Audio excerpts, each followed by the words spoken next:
Hey, I'm Nayashe. I'm Rezlar. And I'm Frosty. Welcome back to the Value Pack. Hold on, I have to gear check Nayashe right now. Alright, that is some bull jabber. Dude, he CC'd me how to dance. What's happening?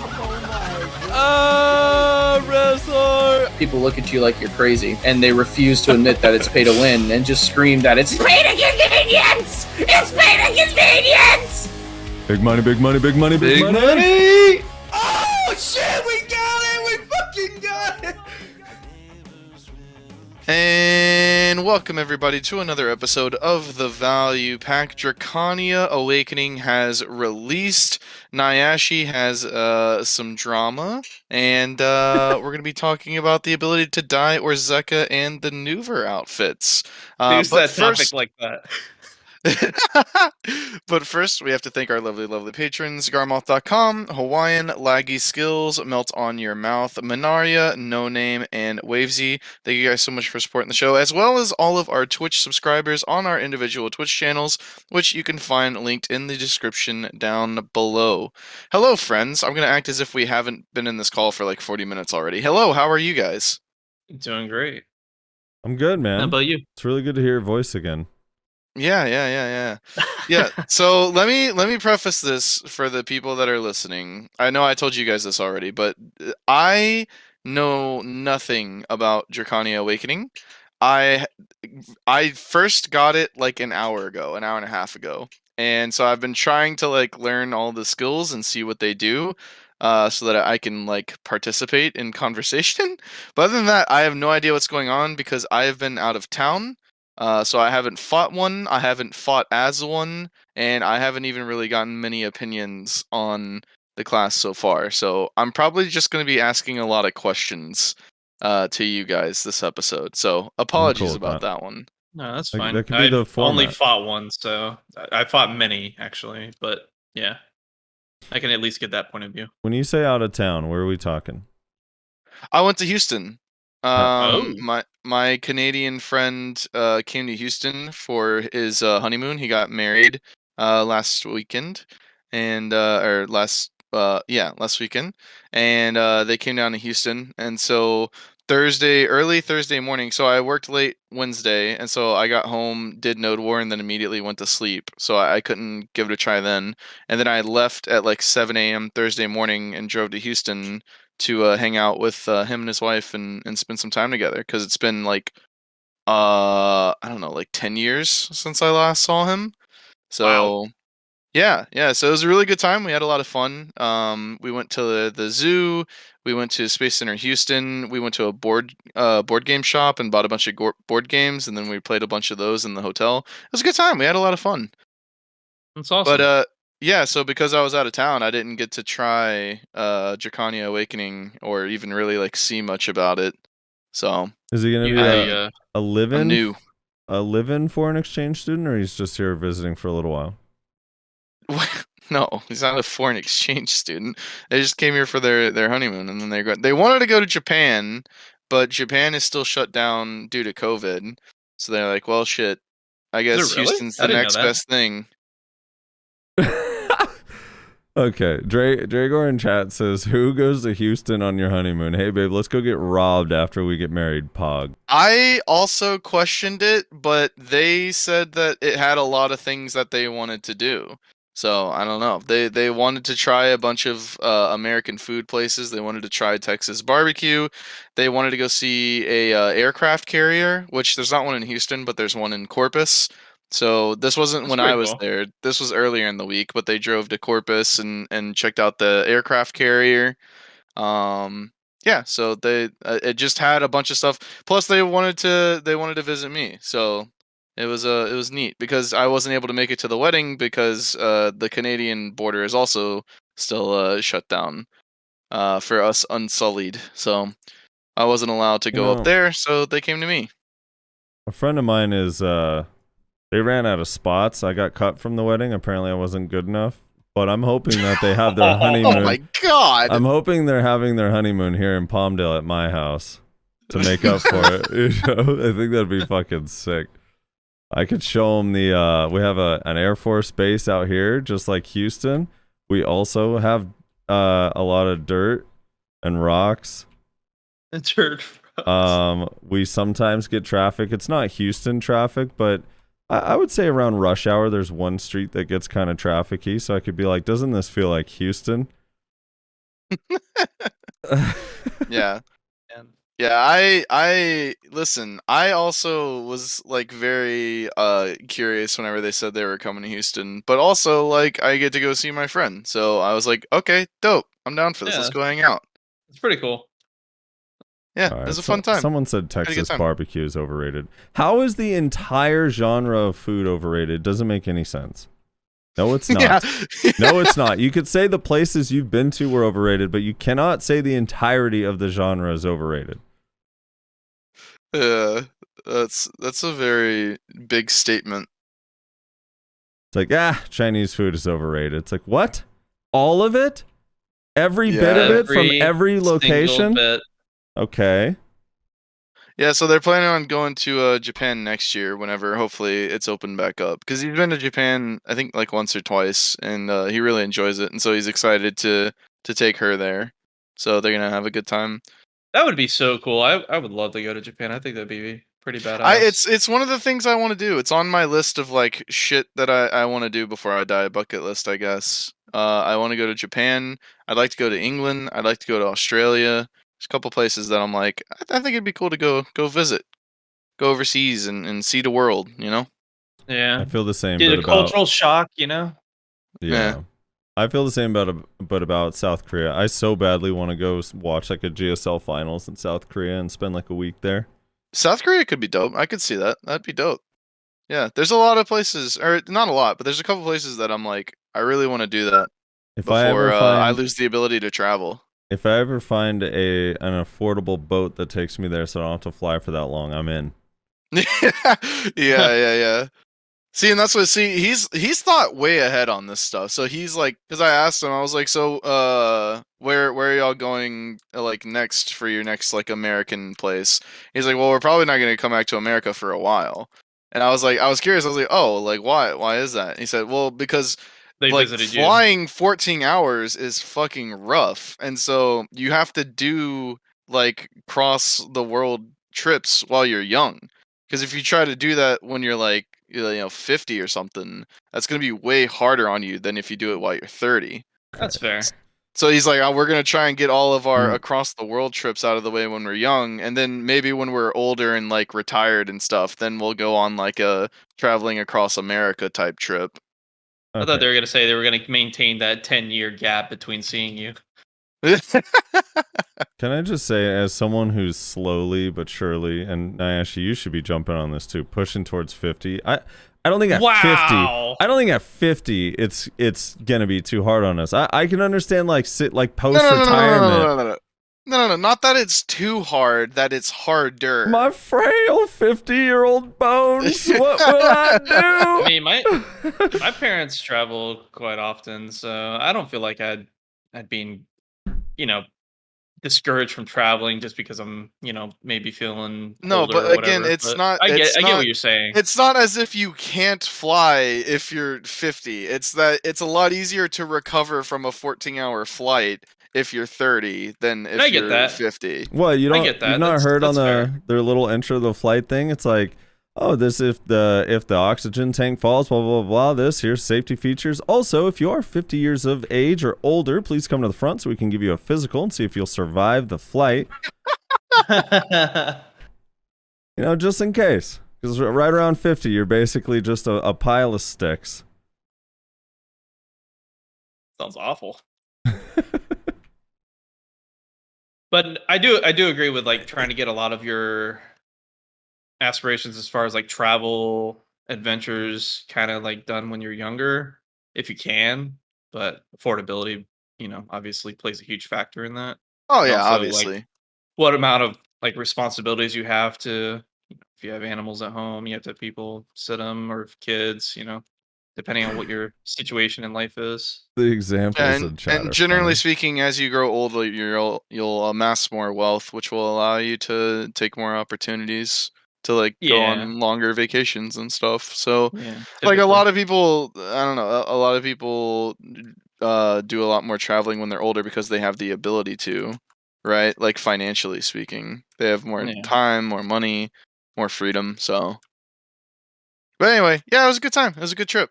But That's I awesome. missed out on a lot of Awakening Drakania stuff, so I'm late to the game. Understandable. If we had known you were helping someone live their honeymoon fantasies, we would have forgiven it. You know, I was so hard on you earlier. Listen, man, I'm just saying, I'm new to the game, and you know, you guys asked. Listen, I just left it as I was out of town. Someone said I thought this was a BDO podcast. It's a midlife crisis podcast. True. It's true. We're all next up, guys. What color Corvette are we gonna get? It's time. Oh, I already went through that phase. Yeah. What? I used to own a Corvette. Okay, that's not. You didn't actually go through the phase. That you're supposed to have a full head of white hair, own a Corvette, and say "fuck it, I don't need any bitch." Oh, True. okay. It's a trifecta. Yeah, and then drive around and tell everyone how cool your Corvette is. Yeah, my dad bought an old broken down piece of shit Corvette for like $1. And then we tried to fix it up, and it was pretty nice, but I still sold it because I was not making enough money to continue repairing it. It was very expensive to keep it alive. So I was like, I am going to get rid of this and buy me a little bit more of a not constantly breaking car. Understandable. It was fun though. It was fun. Sports cars are fun. I get it. What kind of gas mileage were you getting on that bad boy? It wasn't that bad, actually. I mean, like compared to what I replaced it with, which is a Corolla, is pretty bad. But it was like around 20, I think. Corolla had bad gas mileage? No. I'm saying the Corolla had good gas mileage. So compared to the Corolla, it was bad. But before that, I was driving my dad's old Jeep, and he had a big old Bubba Jeep. Think like country hillbilly type Jeep. It was jacked up, giant wheels, lifted, all that kind of stuff. And that bad boy got like 11 miles to the gallon. Oof. So compared to the Jeep, the Corvette was amazing, and then I replaced the Corvette with the Corolla, which is like really amazing in terms of gas mileage. So I just kept upgrading my gas mileage essentially. That's pretty cool. It's good. Especially during these trying times. Oh, I know, right? How expensive gas is. Well, now I drive a Honda Civic, which is still like it was really good. Yeah, they've gotten a lot better. Yeah. Anyways, BDO podcast, by the way. No, hold on. A lot better since what? Gas mileage wise? I think. Well, Haven't like, they? I mean, their reputation has been for like what, 2 decades that they get good gas mileage, maybe 3. I don't know. I'm just wondering what the standard is of. The Civic's really come a long way from the old days of its gas guzzling ways. You know. I didn't say it came a long way. All right. Wait, but you basically did. Yeah, I was just surprised that like, oh yeah, Civics have come a long way. It's come a long way since what? When they were also getting good gas mileage back in the 90s, or it was Guess always so, you know? Look, dude, Nissan, I don't trust people. It's been a long, slow, steady progress, Frosty, of them just constantly producing the same kind of output the whole time. I don't trust people with Nissans. That's all I'm saying. I used to own a Nissan too. I And actually wrecked own a it. Nissan. What the fuck? That's the joke, Nayashe. You remembered I actually had a Nissan? Yeah, when you got I it, thought you you were were just all excited. randomly You- blanket statement throwing that out there. No, you sent a picture right when you got it, like 6 months ago or whatever. Remember? It was almost a year ago at this point, actually. Was it? You were even sending pictures like getting my first car wash. Yeah, because last year was during this time period was when my old car was having the engine issues. Yeah, you sent us that one picture of you kissing the hood. That was kind of weird. Dude, you know? There's nothing better than like, I don't trust anyone with a Nissan. He's like, hold on a minute, I own a Nissan.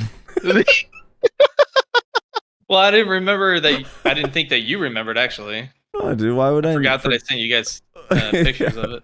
Why would I forget what my friends excitedly share, you know? You were pretty hyped. BDO podcast, by the way. I remember it. Yeah. I remember it's blue as well. It's like an electric blue. pretty something bright. like that. Yeah, I can't remember the exact name of it, but yeah, something like that. I'm sure it's faded now in that Florida humidity. It's probably a light white now. Well, actually, I got a garage, so Oh, it's still in good condition. Wait, what do you drive though, Frosty? You're making fun of us. What do you drive? a RAV4. I'm not making fun of anyone. Wait, what are you talking about? Making fun of you guys? You're saying you don't trust anyone. Yeah, I with don't Nissan, trust huh? people in Nissans because they say things like, "Yeah, Because Civic's Nayashe really owns come a it. long way." Mostly just because I own it. Plus Maywas.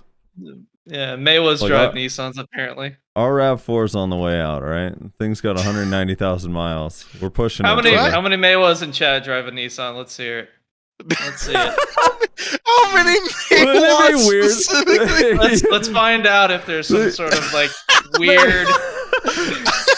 They all slowly raise their hands like, holy shit, we do all drive fucking Nissans. Oh my shit. god. Oh, fuck. No. General Pancake says he don't own a car. Well, But if you Yep. did, would it happen if you to be a did, would it be a Nissan? Nissan though? Shit. Am I gonna have to timestamp this in the Probably. description of the podcast? Probably. Just title it Midlife Crisis. People and are other gonna. things. If I don't timestamp it, people are gonna be like, "Why didn't you put a timestamp for when you guys stopped talking about dumb fucking cars?" People True. get really upset when I don't timestamp everything, man. Also- General Pancake said he would get an Audi. He wouldn't pronounce it like that though, would he? All right, let's start. Probably not. We gotta start. Yeah. Otherwise, we'll we gotta start talking about Drake. Yeah, I mean- we'll start talking about. Yep. All right. So, do you guys have water? Yeah. Oh, wait, you did the intro already. Yeah. No. I was just Okay, fucking with it's you. like so long you forgot. All right, all right. So lead us off, noob.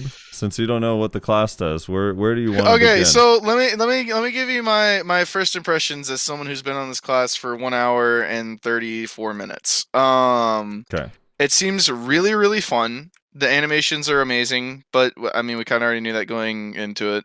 The stance swapping is really awesome. It seems really fluid. There's a lot of different ways to stance swap.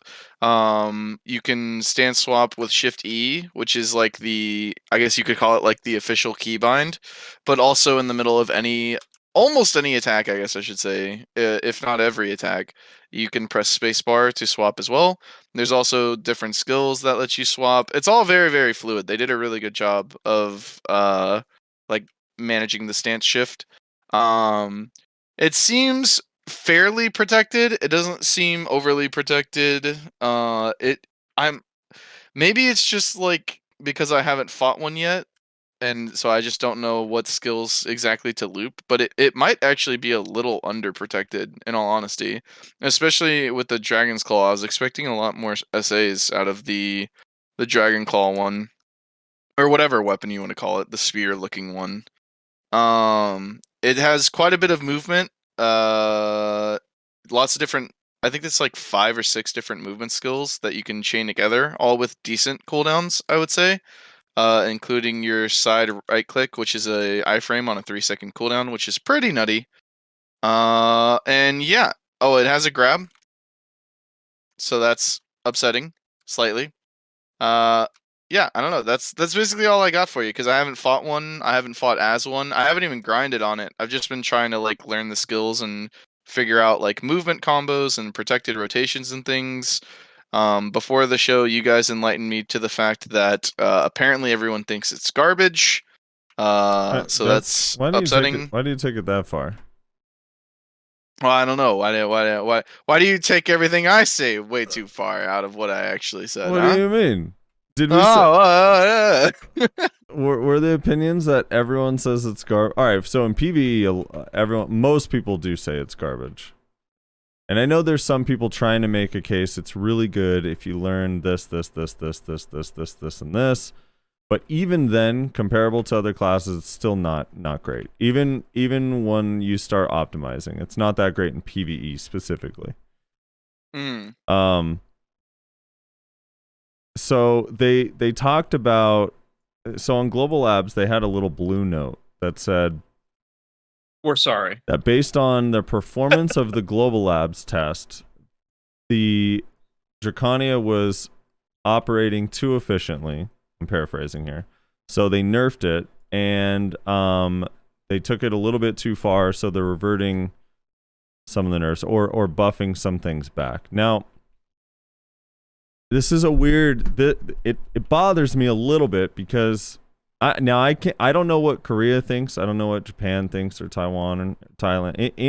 Any other country, I have no idea. But in terms of EUNA, like I was watching videos. I tried it out myself. I asked every other person I saw streaming it and trying it. There's a lot of people. They had like the open. You could sign up for a test, right? So it wasn't just like video partners playing it. It was a bunch of people playing it. And I had not run into a single person. The best review I saw it get is, I think it'll be average. That was the best I saw anyone say. But most people were saying it doesn't feel that great. I don't know. Maybe we need to learn it more, but it feels pretty awful. This was on the labs test. And keep in mind, we were awful. Like, there's a lot to learn with this class. This class has... It's not typical that a class comes out with essentially 2 specs in one, with stance swapping and stuff. So there is a lot to it, and there's a lot of skills to chain together in different ways, and a lot of different orders you can use the abilities in. So for sure, you can optimize it. But I don't know, it wasn't that great. And the amount of nerfs that they got. So the Anders had a video that was really great on the night or the morning that it released on Wednesday that showed the before and after. And essentially they nerfed every single ability in the kit, everything in the kit. In PvE, anywhere from so sad. Anywhere from 5 to 30% in PvE. And then so it was like, so my initial thought is like, that's fucking dumb, right? And then I start like questioning myself and everyone else. I'm like, fuck, well maybe it was so insane and we're just all dog shit. And I'm sitting there thinking like, dude, like what was happening that we didn't know?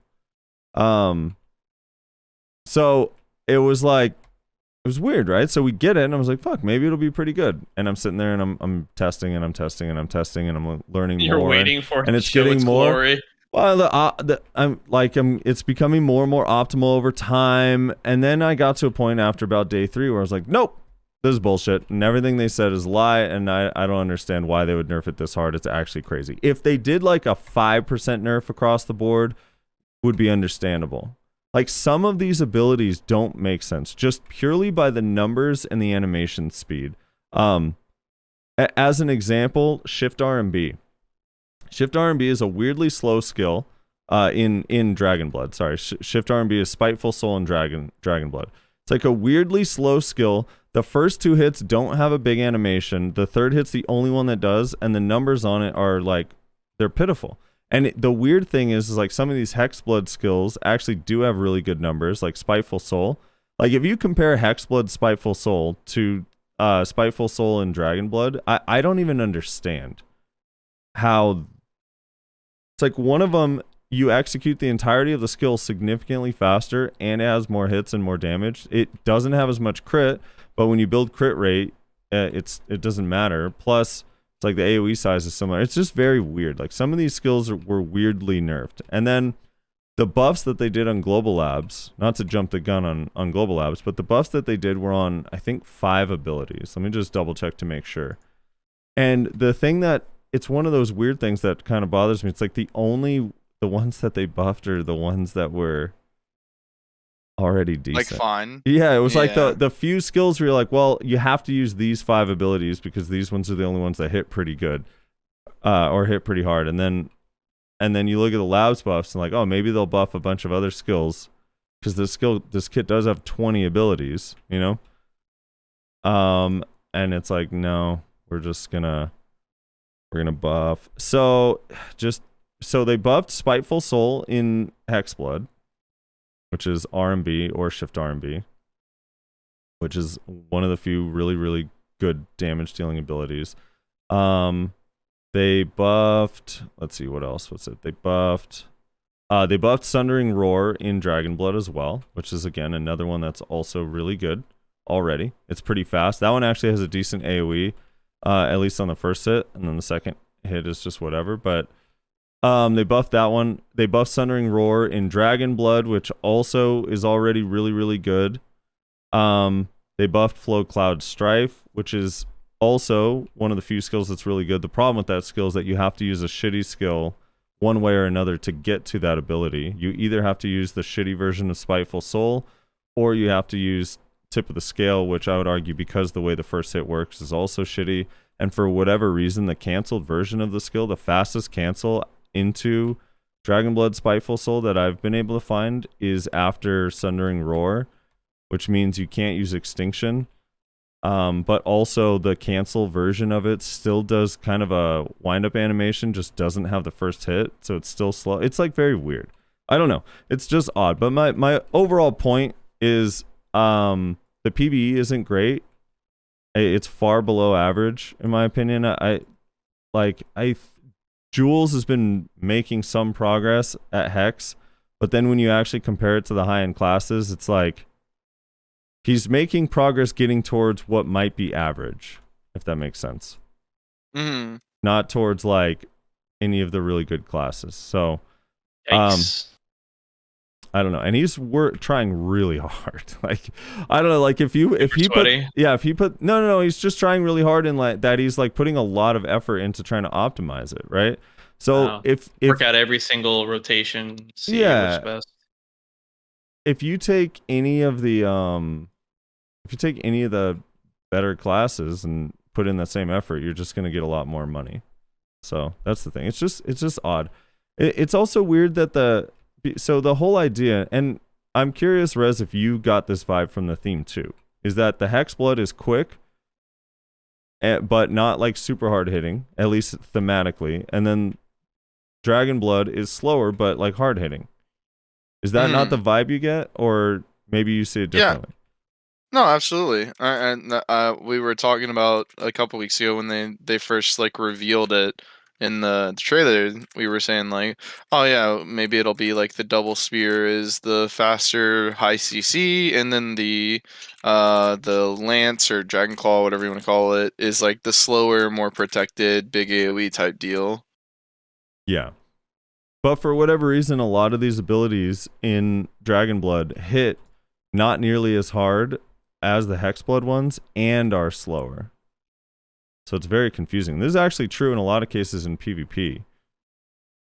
So it's, I don't know. I feel like maybe it's because the crit rate that they think it's supposed to be better. Like when you're in Dragon Blood stance, you have 15 AP. When you're in Hexblood, you have 10% attack speed. But like that difference still isn't, it's just not big enough. Like these skills, so I feel like when I'm grinding at Gyfin, I spend a lot of times grinding Hex, Gyfin, and then doing like damage tests at Jade compared to my hash and stuff. And it's basically like the moment I get out of the Hexblood stance into Dragon Blood, because my Hexblood skills are on cooldown, my DPS just falls off. Yikes. Except when I use Dragon Roar. The problem with Dragon Roar is an 18-second cooldown for PvE anyway. I don't know if you can make it lower because it affects PvP too much, but I mean, if all these other abilities were comparable DPS, I think it'd be fine. But I don't know. Anyway, so it is getting buffed, and again, like you never really know with the buff. It could be like, oh shit, this fixed it. It's great. But my fear with the buff is that it only reinforces that Hexblood is the better PvE portion of the spec. And that the Dragon Blood skills you're really not going to be using in PvE, except if you have to because of cooldowns. Which is kind of sad, because I think the Dragon Blood skills visually are super cool, and it also, if those ones were the good ones, it would make the kit feel really chill, because those are the slower, more relaxed ones, you know? Mm-hmm. Yeah. The non-Maywa skills. Yeah, the non... Well, and I'm with Rez on this. The Hexblood skills remind me of Maywa a lot. Awaken Maywa. Just the pokey pokes. Pokey poke, stabby stab.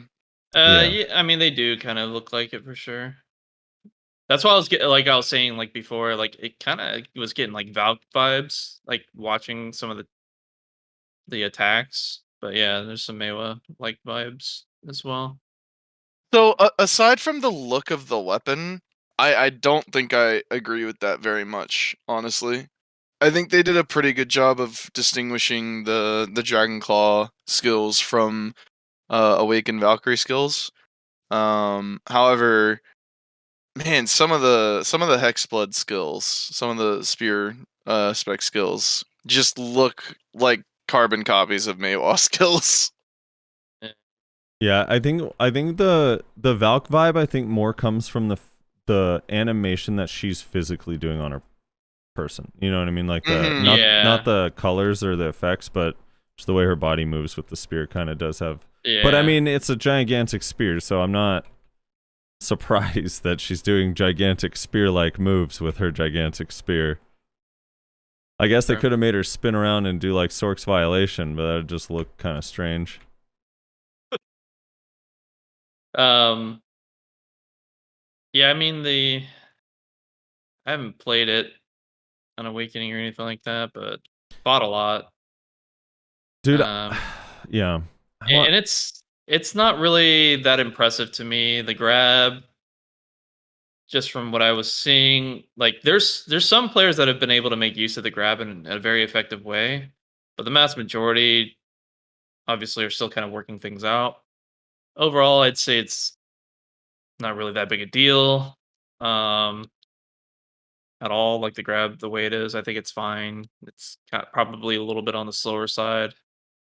And then like the way their damage is, it's not as threatening as Suck Drake for obvious reasons. I mean, Suck Drake just turns in your fucking general direction. You're already losing 70% of your HP before it even swings the blade.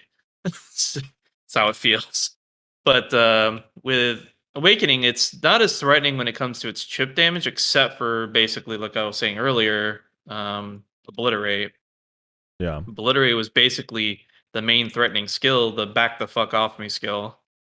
And then beyond that, I mean, you can pretty much out trade all the other skills, especially if you use forward guard abilities into them. Like, I have no trouble at all trading into an Awakened Drake.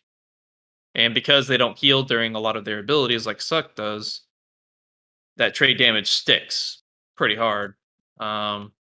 And puts them on the back burner, and they have to use more defensive movement and skills, which means you're not getting pressured.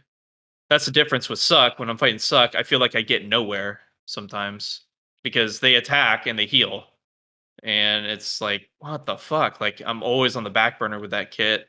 And then on top of that, it just does massive damage. So if I take a hit, like one hit is like a mistake. You can't afford to take a hit from that kit. It just doesn't feel that way with Awakening, which is good. But it definitely feels lacking in some regard. I'm not quite sure what, but I don't know. I fought Kairos in BA, and it was like day 2. And he had a really good handle on the play style, and he was actually, giving me a hard time. He was playing very ratty, like just using his movement to rat around, dive in, poke, kind of like a Musa Mewa play style almost, or like a Nova, like an Awakened Nova type play style. And that seemed pretty effective. But yeah, obviously, it's too early. A lot of players haven't figured out a play style that they like or works for them, so running into a lot of Awakened Drakes that think they're Suck, and it's just not working out for them. Yeah, I mean, there's people limit testing for sure. I just think, like, if you break it down, I guess for 1v1, it's, like Rez said, it has a lot of openings. I don't know if that's a problem. I feel like a lot of people feel like a lot of classes don't have enough, so this feels like a good spot. I think it's fairly balanced in its openings, yeah. Yeah, where it could throw out catches, but it also has openings. I think it's weird. So on labs, you could use forward E with the core skill and instant grab after it, and they removed that. So the dash grab kind of got taken out. So now you're kind of relying. It's a lot slower. Like, people don't realize this that didn't test it, but it was like a lot of the people that were playing it were comparing it to Solar Flare grab. So it was like a pretty nutty dash grab on labs, which I'm okay with them removing. But I think what makes it tough to, like, at least to put on grab pressure is that the AD RMB dash has this weird angle that you can't control. So it's like I was talking about it with Strat the other day on stream, but basically, if you go to pre-awaken and use refraction, ADRMB, which is the iframe, as you turn your camera, your character moves with you while it's moving. So you can literally, like, if someone moves, you can adjust your camera to try to move with them. For whatever reason, that's not possible when you're in Awakening, when you use refraction. So it just has this weird You get angled, weird positioning. Yeah, so it when you press it, it first dashes to the right, directly right, and then it angles diagonally up forward right. And there's no like way around that. And then the other dash, the one that is just straight forward, back, left, and right, is just a really, really slow, like it feels like a Guardian movement skill kind of.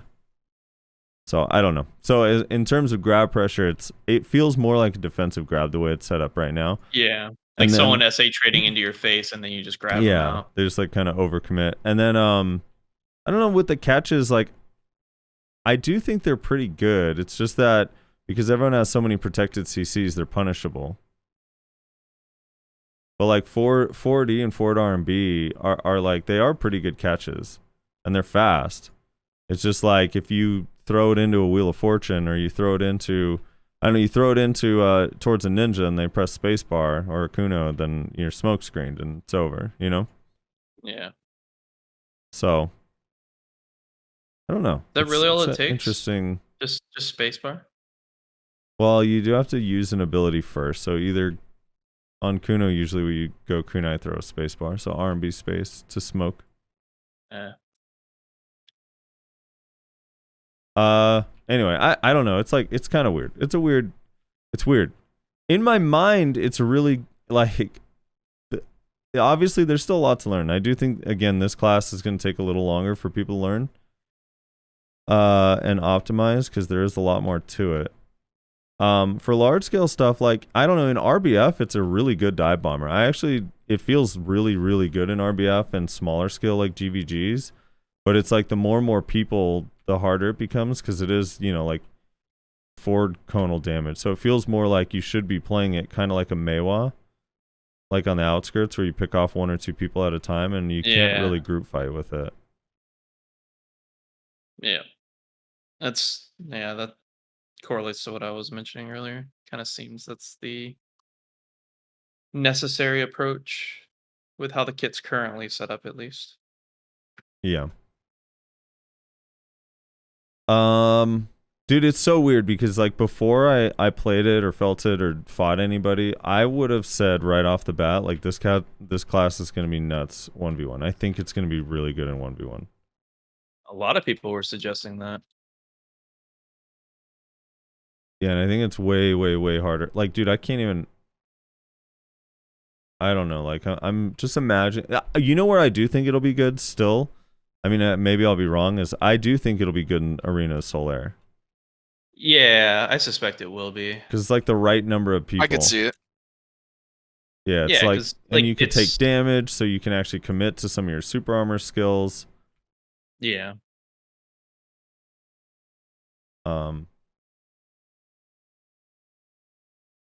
Yeah, I don't know. It's we'll see. We'll see what ends up happening.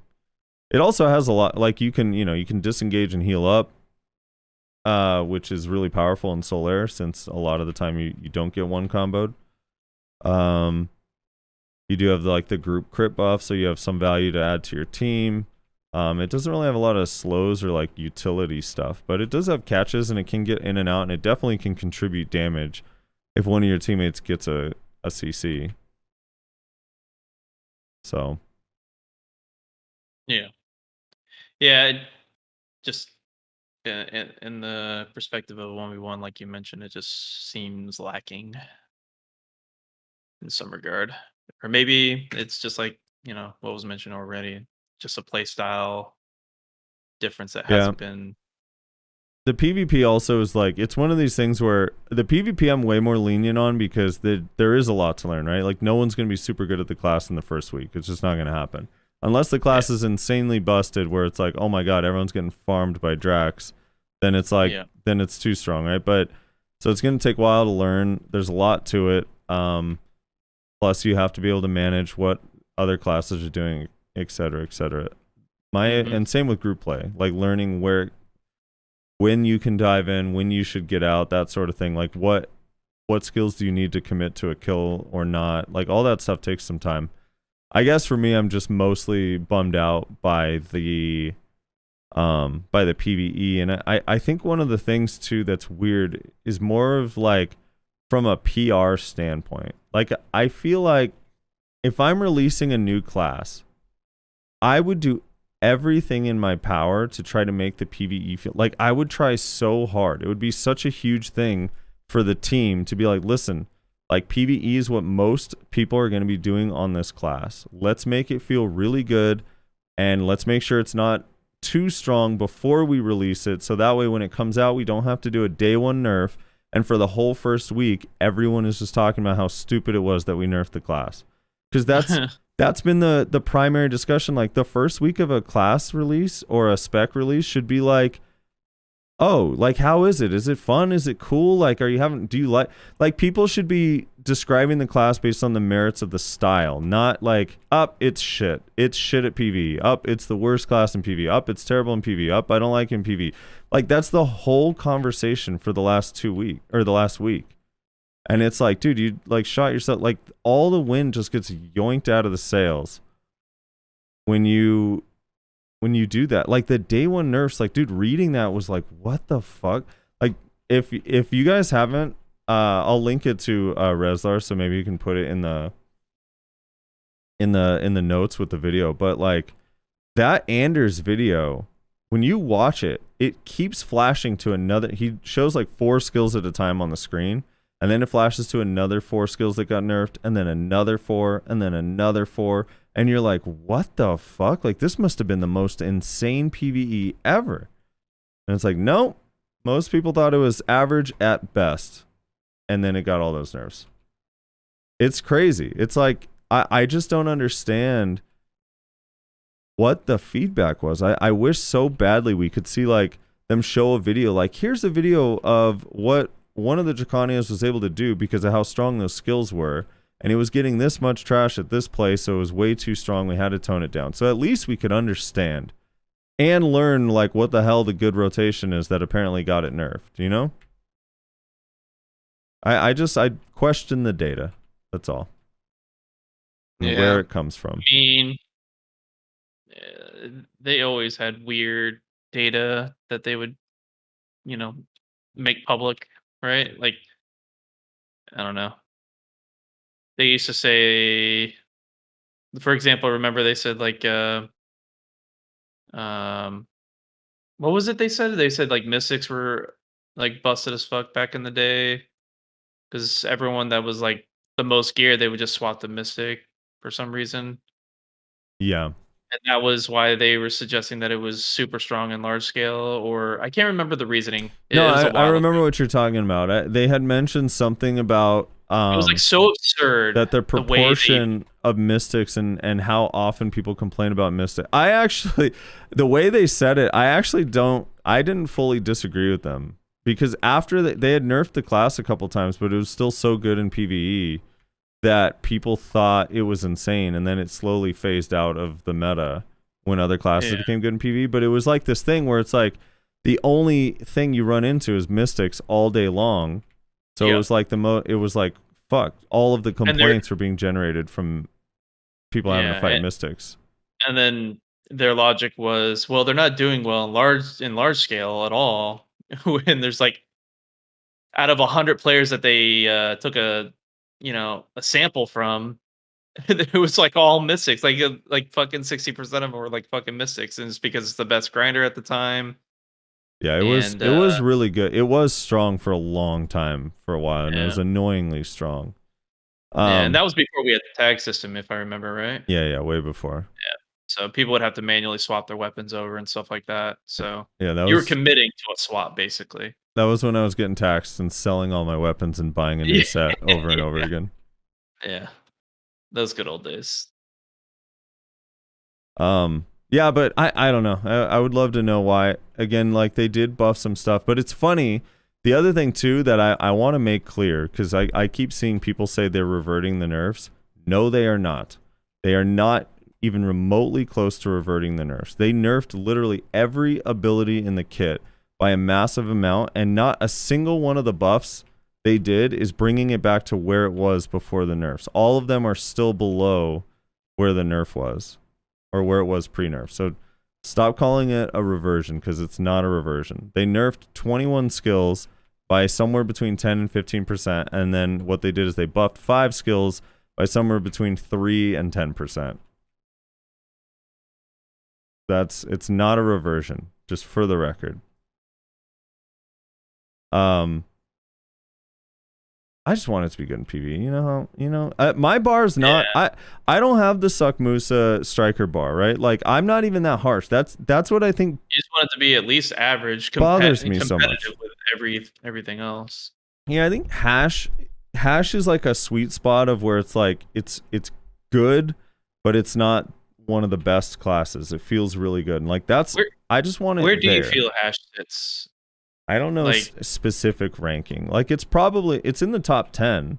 I think Awaken hash is in the top 10. I'm talking about Awaken specifically. I think Suck is a little bit better than it if you try hard. But like that, hash feels fine, because it's like, okay, yeah, I'm not as good as Striker and Musa, but I'm not terrible. Like, I can make money. It feels efficient. I can get through my rotation. It feels fine. That's all I'm asking. You think it's hash like Hash is probably about where Awaken May was, is my guess. Maybe slightly better. Yeah, that's what I'm trying to figure out. You don't have to aim for a lot of the skills.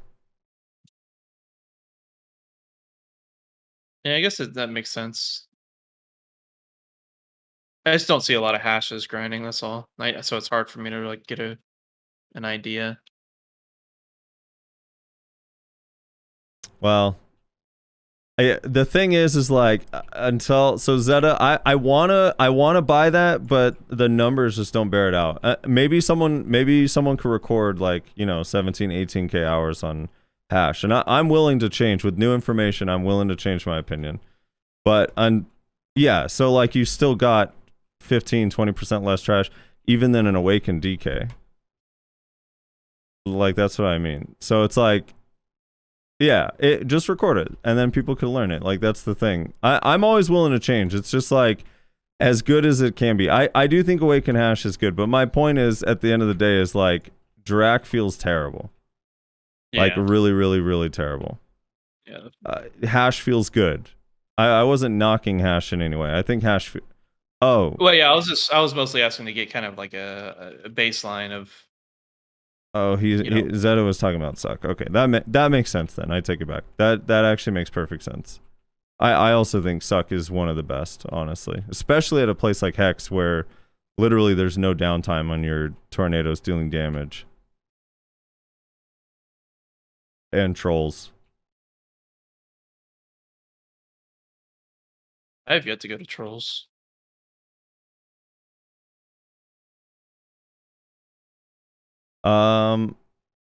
Trolls is actually easier than Hex by a lot. Is it really? Yeah, it's like the individual damage they do is obviously like really high, but you can avoid it. It's like such slow attacks. The only real dangerous thing is if you get CC'd when there's a bunch of the little trolls around. But it's pretty rare, especially if you have any PvE setup at all, or if you run adamantines. But the other thing is like the big spin attack, as long as it has like 3 circles that have 2 hits on each one. And as long as you stay literally point blank, you don't get hit. Yeah, so you see the giant circle. When you stay point blank, you just use a forward guard to eat at least one of the hits, and you're fine. But you can eat both of them with forward guard, and you're totally fine. It's actually really, really easy. Yeah, is the money better there? It is. It's arguable. I think initially most people felt like 100% sure Trolls was better money, and maybe it is. But now that people are getting better and better at Hex, it's like they're pretty close. So I guess you could go either way. I'm sure they'll both be trash once Crystallized Despair drops in price, but for now they're both super good. Sure. Sure.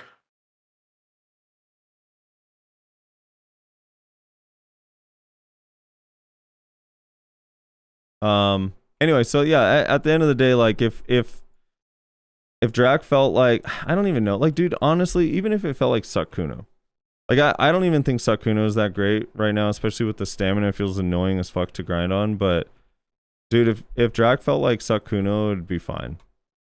It'd be at least passable, you know?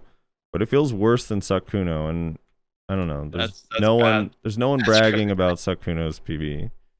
I don't Yeah. think it's the worst grinder in the game, by the way. It's just that it's like new. It's just it's just weird. Like for a long time, new classes were so good at grinding. At least You know, there was a PvE tier list I seen recently that said Suck Kuno is actually A+ tier. in what? It's either A or A+. I think Pansy put it at. In PvE? I think so. That tier list? I'm not talking about that tier list, okay? What's your list? It was I've never, no, I can't. When I read through that, some of the ones didn't even make sense. Some of the ones like literally didn't make sense. God, I can't even remember how. Dude, I remember reading that tier list because I'm usually more like, people like to be It was super recent. harsh. Yeah, It was it was recent. People like to be super harsh on tier lists, and I looked at that one just to see, and I was like, ugh, people are exaggerating. It's not that bad. And then I just saw some crazy, like, it was like, I don't even understand how you'd ever come to any of the conclusions that I saw, but it was whatever. It's fine. He said he talked to some people that said it was a lot better, you know? Wait, what tier list? I missed out on this tier list thing. He just said. Pansy posted a Yeah, he tier just list. said. He went to the restroom real quick. Oh, Yeah, Pansy posted a tier list recently. You know, Frosty was talking about how he, you know, Awaken Drak should at least be relevant as far as like PvE is concerned. average at least. You should He's never. like, even if it was Suck Kuno level, that would be at least passable. I'm like, what are you talking about? Suck Kuno's A+. I've seen Pansy's tier list. Hmm. Just trolling Frosty. Well, Sukuna's not the. It's really actually not like bad at grinding. Sukuna's okay. It's just Awaken Kuno's the bad one. But no, I think the bar should always be like, the class should be at least average in PvE. Like if most people hop on your new class and it just feels like a straight downgrade, I don't know. Just the hype dies down. It's like, why even? What's the point? I don't know. You know how By I the feel way- about the PvE stuff. It actually drives me nuts that they don't just balance PvE properly across the board. So fucking dumb. Speaking of tier list, now that Awakening Drak is out, our time has come. Mhm. Oh, true. Didn't we say 2 weeks? So we have to like next week, probably. Yeah, we said 2 weeks, so either next week or the week after, I guess. I don't know. Gotta figure it out. Sounds good.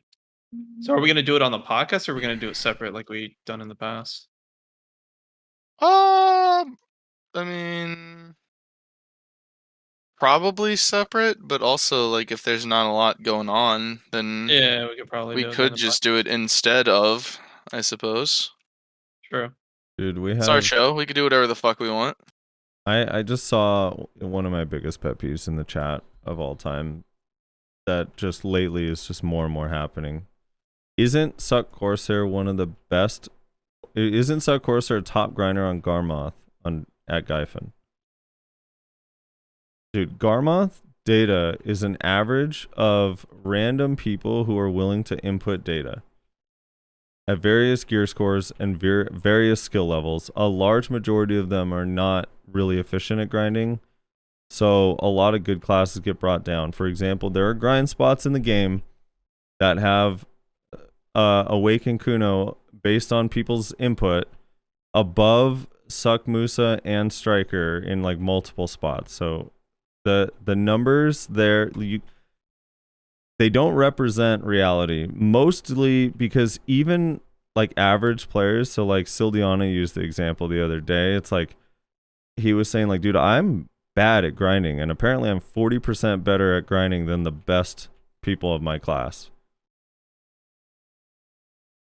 Yeah, Awaken Zerker is one of the best grinders in the whole game based on Garmoth data. And that's not a fault of Garmoth.com. It's not a fault of Garmoth. No, players. not at all. I'm just saying like that data, you can use it as a data point to get more information. You just can't use it as your sole data point because it's not enough information. There's too many variables. And and people inaccuracies. can lie and just post whatever they want on there. Yeah, because like every time someone uses Garmoth, I always think of it I think the same thing, but the opposite direction. Because every single time I talk to someone, they're always like, "Oh yeah, dude, I got this much trash. I made this much money per hour," and I'm just sitting there going like, "Wait, but like how? That seems like super unlikely." And it's because everyone always bullshits about how much fucking money they make everywhere they go. Yeah, They there's always also like that. inflate their fucking numbers. Wait, and then someone said, okay, so someone's like, who are willing though? People who love min-maxing, 95% of people don't do shit. That is not true. I don't know why you think that min-maxers are the ones that input data. A lot of the time it's people that just want to see how they do.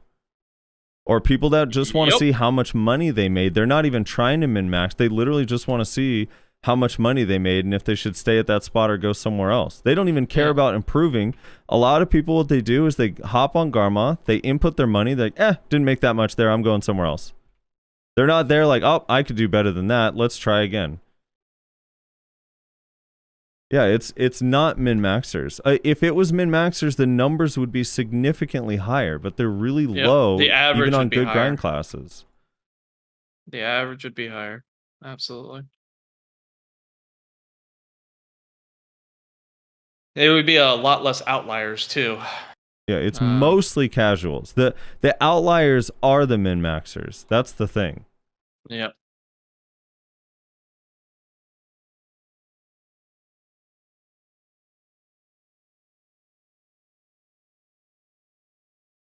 There's actually, I mean, there's not that many people that really care about min-maxing is the real thing you have to think about.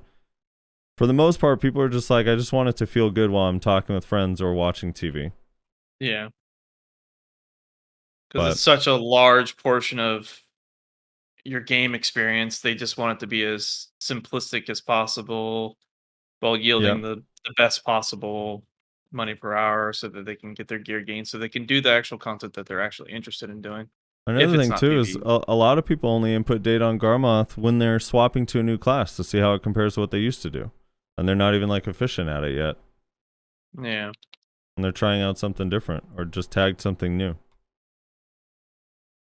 Yeah, definitely you can't take Garmoth as like the word of God. Yeah, for sure. It's not everything. You can take it as potential shit.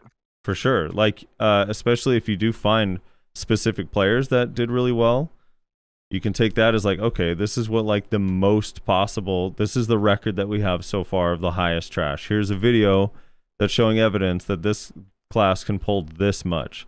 So you can assume that everyone's going to pull either that much or less, right? And get at least a base level of like what is possible on a class. Yeah. Anyway, okay, so for instance, by the way, I input data into Garmoth, and I'm one of, if not the most casual grinder ever.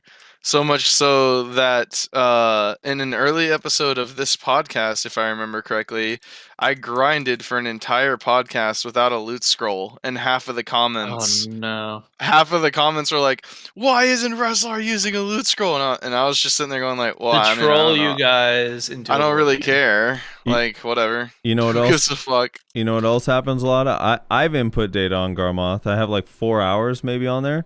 I forgot to change the class, so they all say Kuno. Only one of them is actually on a Kuno. Yeah, or like I'll go. Hey, you can edit that. But I'm not going to. That's a lot of work. Because I don't yeah. care. Yeah, that's what I mean. Because I don't care. I'm like, I'll go AFK. It's done. What's done is done. It's done. It's done. What's Fuck done is everybody done. else. It's over. I'll go AFK in the middle of my hour to go like talk to my roommates or get some water or whatever else, and I usually just like put my character off to the side with block up. I don't swap characters or anything, so then I burn like 5 minutes of buffs or whatever. But like that probably drives a lot of people insane. I just don't really give a shit.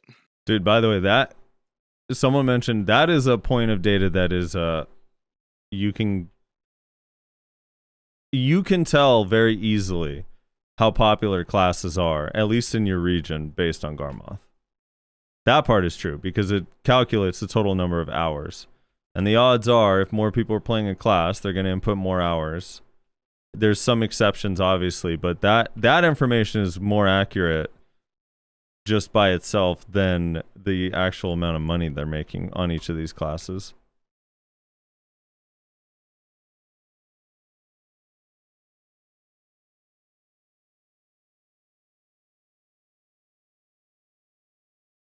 Can only see that with premium, though. Yeah, we're just going to keep this Garmoth ad going. Dude, honestly, like, I don't even care. Garmoth.com is such a fucking awesome website, and it's improved so much. Dude, the tools on there are crazy. Like, just the artifact thing, the way the gear setup thing is, like, everything about it. Very well done.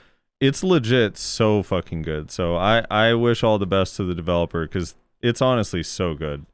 Well, and also, they are one of our lovely patrons. They are one of our patrons. That is true. And they're also a YouTuber too, you know. Every once in a while they'll post videos. Don't take the advertisement too far, Nayashe. We have our limits. True. Just kidding. That's a level 2 patronage. You know what? Speaking There's a level 2 patron. You get your YouTube promoted as well. All right. Oh shit. Speaking of useful tools, did Something Lovely like ever update the with the new region, or is it still, did they abandon that? I have no idea. That's a good question. I tried to use it a while back, and I noticed that the new region hadn't come out yet. Wonder if who was it? Fam, I think, was the person who was running that. Let's see. Yeah, Fam. Let's see if this got updated. It has not. I think he's abandoned us. Is he out? We've been abandoned by Fam. Something Lovely does not include Mountain of Eternal Winter region. Has not been updated. Satch. That was a really useful tool. I've used that a lot over the years. Is VeliaIn.com still useful? I don't life skill, so I think that one's more life skill based. I'm not sure about that one. I've never used it. Pretty sure it lets you calculate like how much money you'd make by spending time like cooking or crafting different various things based on the market. It's like constantly updated. What about another one is Whale Tracker. Videolytics does that now. Is BDO Whale Tracker still up? I don't know. Oh no, I think it's down. I can go there, but then nothing pops up. What the hell? Oh, that's the other thing too about Garmoth is the marketplace thing on there is really cool too, because it'll tell you, like, you can swap regions. Like the other day, someone was like, it's actually really funny because someone, I can't remember if it was during the podcast, might have been during the podcast or during someone else's stream that I was watching, but someone in their chat was like, oh dude, you should see the price of blah blah blah is going to keep going up. You should see it in Korea. It's like 50 bill more than here, so be prepared. And then I went and looked, and it was like 10 bill less than NA. And I was like, wait, what the fuck? You literally just lied. You made that up completely from scratch. And then he just made a face. He made a sad face. It's like, oh, someone told me. People do that a lot for market manipulation reasons, right? How many times has that happened in BDO's history? It's like, oh, this crazy thing is going to happen, and this item is going to get sold out. And so people are like, oh, shit, dude, I got to get it. You know, that FOMO, you know, that fear of missing out. They're like, I gotta get it. I gotta get it now. And then that thing that they said was gonna happen doesn't actually happen. You mean the silver key debacle of 2022? That, I don't know. Recently they made it so you can open boxes, with gold keys, you can open boxes while gathering. And it was like silver key prices skyrocketed and were completely sold out because of it. And now they're sitting on buy and dropping. It always happens. Remember when Ash Forest was like on the rumored news? When Ash Forest came to KR, our red shards sold out. And then when it came to NA, our red shards sold out again.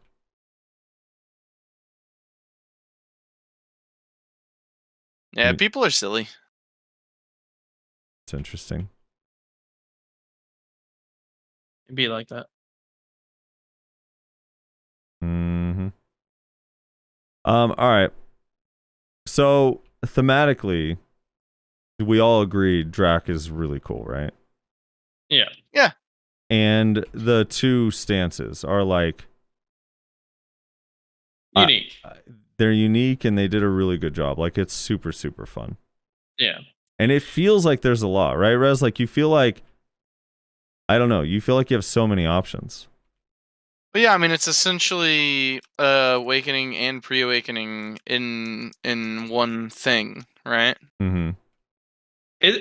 Is it just me, or is it funny that we're like all like, happy about the stance swapping when technically switching between awakening and pre-awakening is essentially a stance swap for every class? Not technically, it is. But the difference is that's unique about this is now you get to use. So, for example, let's say I'm on a Meiwa, and I think that all the petal crap is just dog shit and looks ugly. All the red streaks with the flowers and pre-awakening, like that's now just not.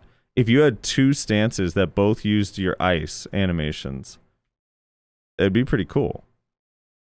It's fair. Right? Or like on Kuno, for example, if you're like, I don't really care about the short. Actually, maybe Tamer's a better example for me, because for me, I actually really like the Celestial Bow Staff, and I don't really like Tamer's Pre-Awaken kit. So like, if there was a two stance version of Tamer Awakening, would be actually pretty cool. But I'm forced to use the stupid Pre-Awakening that I don't like at all, so I will never play. Oh, Ranger too, dude. I would play the shit out of an Awakened Ranger that had two stances with their Camasylvan sword. Really? Hell yeah, I would play that. If I didn't have to go to the Pre-Awakened bow ever, I'd play that. What if class. it was? But Interesting. even if it was like similar skills to some of their pre-awakening stuff, it just was using like not a bow. So they're like shooting swords? Yeah, sure. Why not? I don't know. Then maybe I wouldn't be into it. I don't want to. I don't like the range on it. I'm not into Because the range thing that the thing that the Drakania Awakening is like they share a lot of the same skills, right? Like not all of them, but they share what 5, 6, 7 skills What do out you, of the what kit. do you mean? From Both Pre-Awaken? stances. Well, they share them in name only. In effect, no. The only ones that are really actually the same are Crackling Flame, and then I guess you could kind of argue Sundering Roar. But like, look, for example, use Tectonic Slam, which is forward E in Hexblood, and then use SE, the Dragonblood version. They have the same name. Those are not the same skill. Hmm. No, but I'm referring to the skills that are like essentially the same though. No, I think there's only 2. They named like 8 of them the same, but I think only Crackling Flame and Well, no, because you have the skills up top too. Your forward F, your grapple. But those aren't 2 skills. No, but I'm saying that those are you access them in both kits, right? Well, it's not it's not 2 different kits. I guess maybe that's where the confusion is. It's still just one kit. It's all one kit. I suppose, but I think at that point we're just kind of splitting hairs. Like we're all in agreement that this is very reminiscent of pre-awakening awakening, like you said that yourself. Yeah. I guess I'm confused at what you're saying.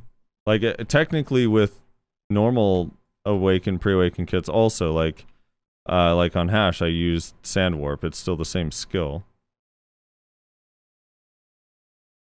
Like the side dash. Like that's not really unique to Drak that they share skills.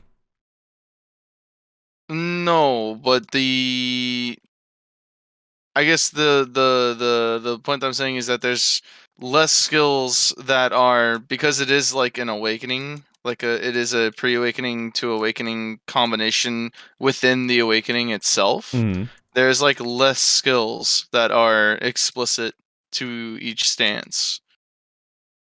I guess there's more. I mean, there's what is it? There's 7? more shared. I mean, there's 11 skills in each stance, and then there's like 4 that are shared. Mm. So it's pretty high. Yeah. I mean, I don't know. I guess it depends on what you compare it to. Because I feel like when I compare it to like a suck class, I know some of the suck classes feel like they don't have very many skills at all. That's how I feel on Suck Kuno. I feel like there's not that many abilities. Suck Ninja feels like there's a ton because the way they augmented some of the skills, like Ankle Cutter and Crescent Slash. I don't know. Anyway, I think I'm wondering if anyone ever actually uses Shift E, the hard cast version. Probably not. I wonder if it's better to use Shift E instead of spacebar just to lower the risk of jump of shames, you know?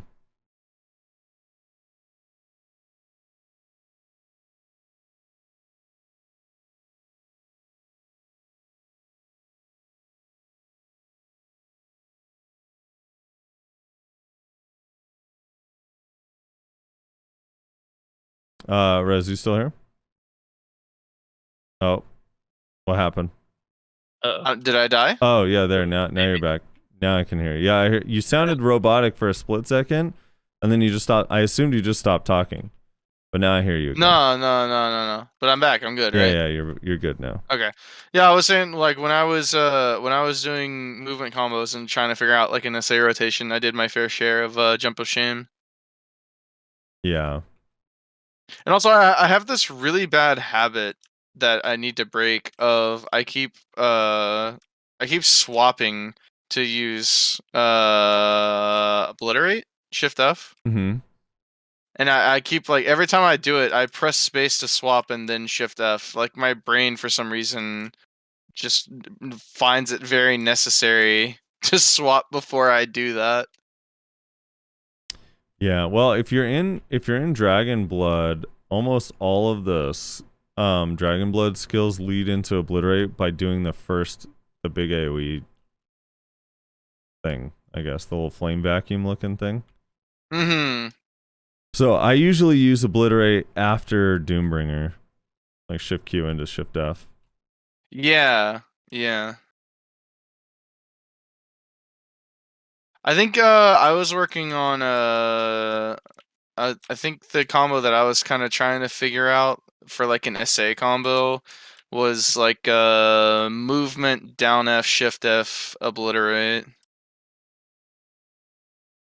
Yeah. Or not, wait, no, not down F, down LMB. Sorry, I lied to you. Because the down LMB in your Lancia form is a pretty quick little SA. I have no idea how much damage it does because I haven't PvP'd yet. But it goes pretty quick and it can flow pretty nicely right into whatchamacallit, Shift F. Yeah. A Canadian dude in chat brings up an interesting point that most classes have a couple like usable or decent protected CCs in the pre-awaken kit, and because this class doesn't really use the pre-awaken kit, you only really have forward E in the pre-awaken kit to use protected CC, but once you swap stances, you're like, I don't know, it's kind of weird. The kit feels so bad in pre-awakening, like actually trying to fight in it. Mm-hmm. So it doesn't have as many apparent protected CCs as other classes might. Just the core skill. I didn't really pay like too much attention, but I didn't really notice any ways to like really quickly / easily swap from the awakening to the pre-awakening. The only way is the rebombs or C-swap. That's it. They didn't add any abilities that you could put on your hotbar that let you swap between the two in either kit. Which I guess like reinforces the whole like this is its own self-contained thing, right? Mm-hmm. Yeah. Yeah. They basically don't really want you to use it. Now the pre-awaken kit overall still has value. So I think your last point, Canadian dude finishes off with and didn't actually get any of the benefits from main hand to compensate for it. I don't agree with that part if you also are if you're referring to everything, because you still do have the rebomb skills. You do still get to use all of the mobility while in awakening stance, even if they're not bringing you to pre-awakening, and also you still do have the PA and the heal, which is hugely beneficial. So you do get some benefits, but not a lot. Also, and just the bombs, you know, I already said it. So it's not like you get 0 value from the pre-awaken kit, but it's like it's very minimal impact. But I would be interested what people would think if it was like maybe even remove the stiff on the pre-awaken forward E, and then just to sort of reinforce the like, yeah, you're not really meant to use that kit. And then what if they did give like 1 natural protected CC in on an awakening skill? Mm-hmm. So it had 1 already protected CC and then 1 core skill. I don't know which one it would be. It could even be like something shitty, but I don't know. Might kind of make sense. Maybe that is like one of the difference, because like even on hash, which a lot of hashes complain they don't have a lot of protected CCs, but you still have Mirage and you still have now Piercing Tornado, which is an insanely good protected CC in pre-awakening. Plus you get your core skill and a grab. So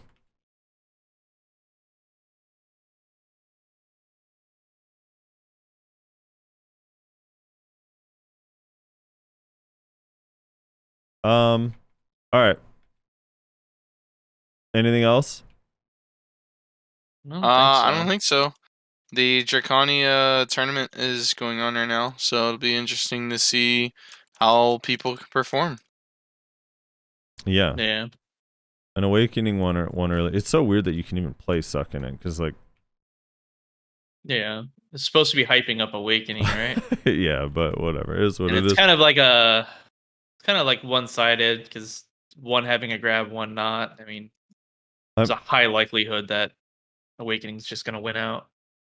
Dude, it is not as easy as you think to grab a suck Drak with an awakening Drak, unless like the players are really bad. Because like again, you don't really have a quick dash grab that's Fair. you know, like it's the lateral movement is not the same, or like the quick, I don't know how to explain it. The grab setup isn't the same on this class compared to like a Ninja or a Kuno or whatever. Dude, I'm rooting for a suck Drak to win just because I think it'd be funny to be like, well, fuck, man, maybe we should have made this awakening only. You know what I mean? I don't know. I think in EU though, didn't Awakening win? An awakening one in EU, yeah, but they also always do things backwards. They also had a suck warrior and a suck sork win. You know, That's true. They That's always- very true. they always go against the grain.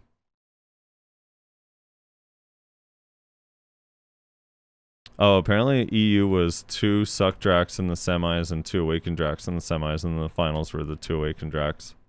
That's interesting. Yeah, I'll have to watch it. You never know. I know that suck Drak damage is pretty crazy on trial characters, so. True.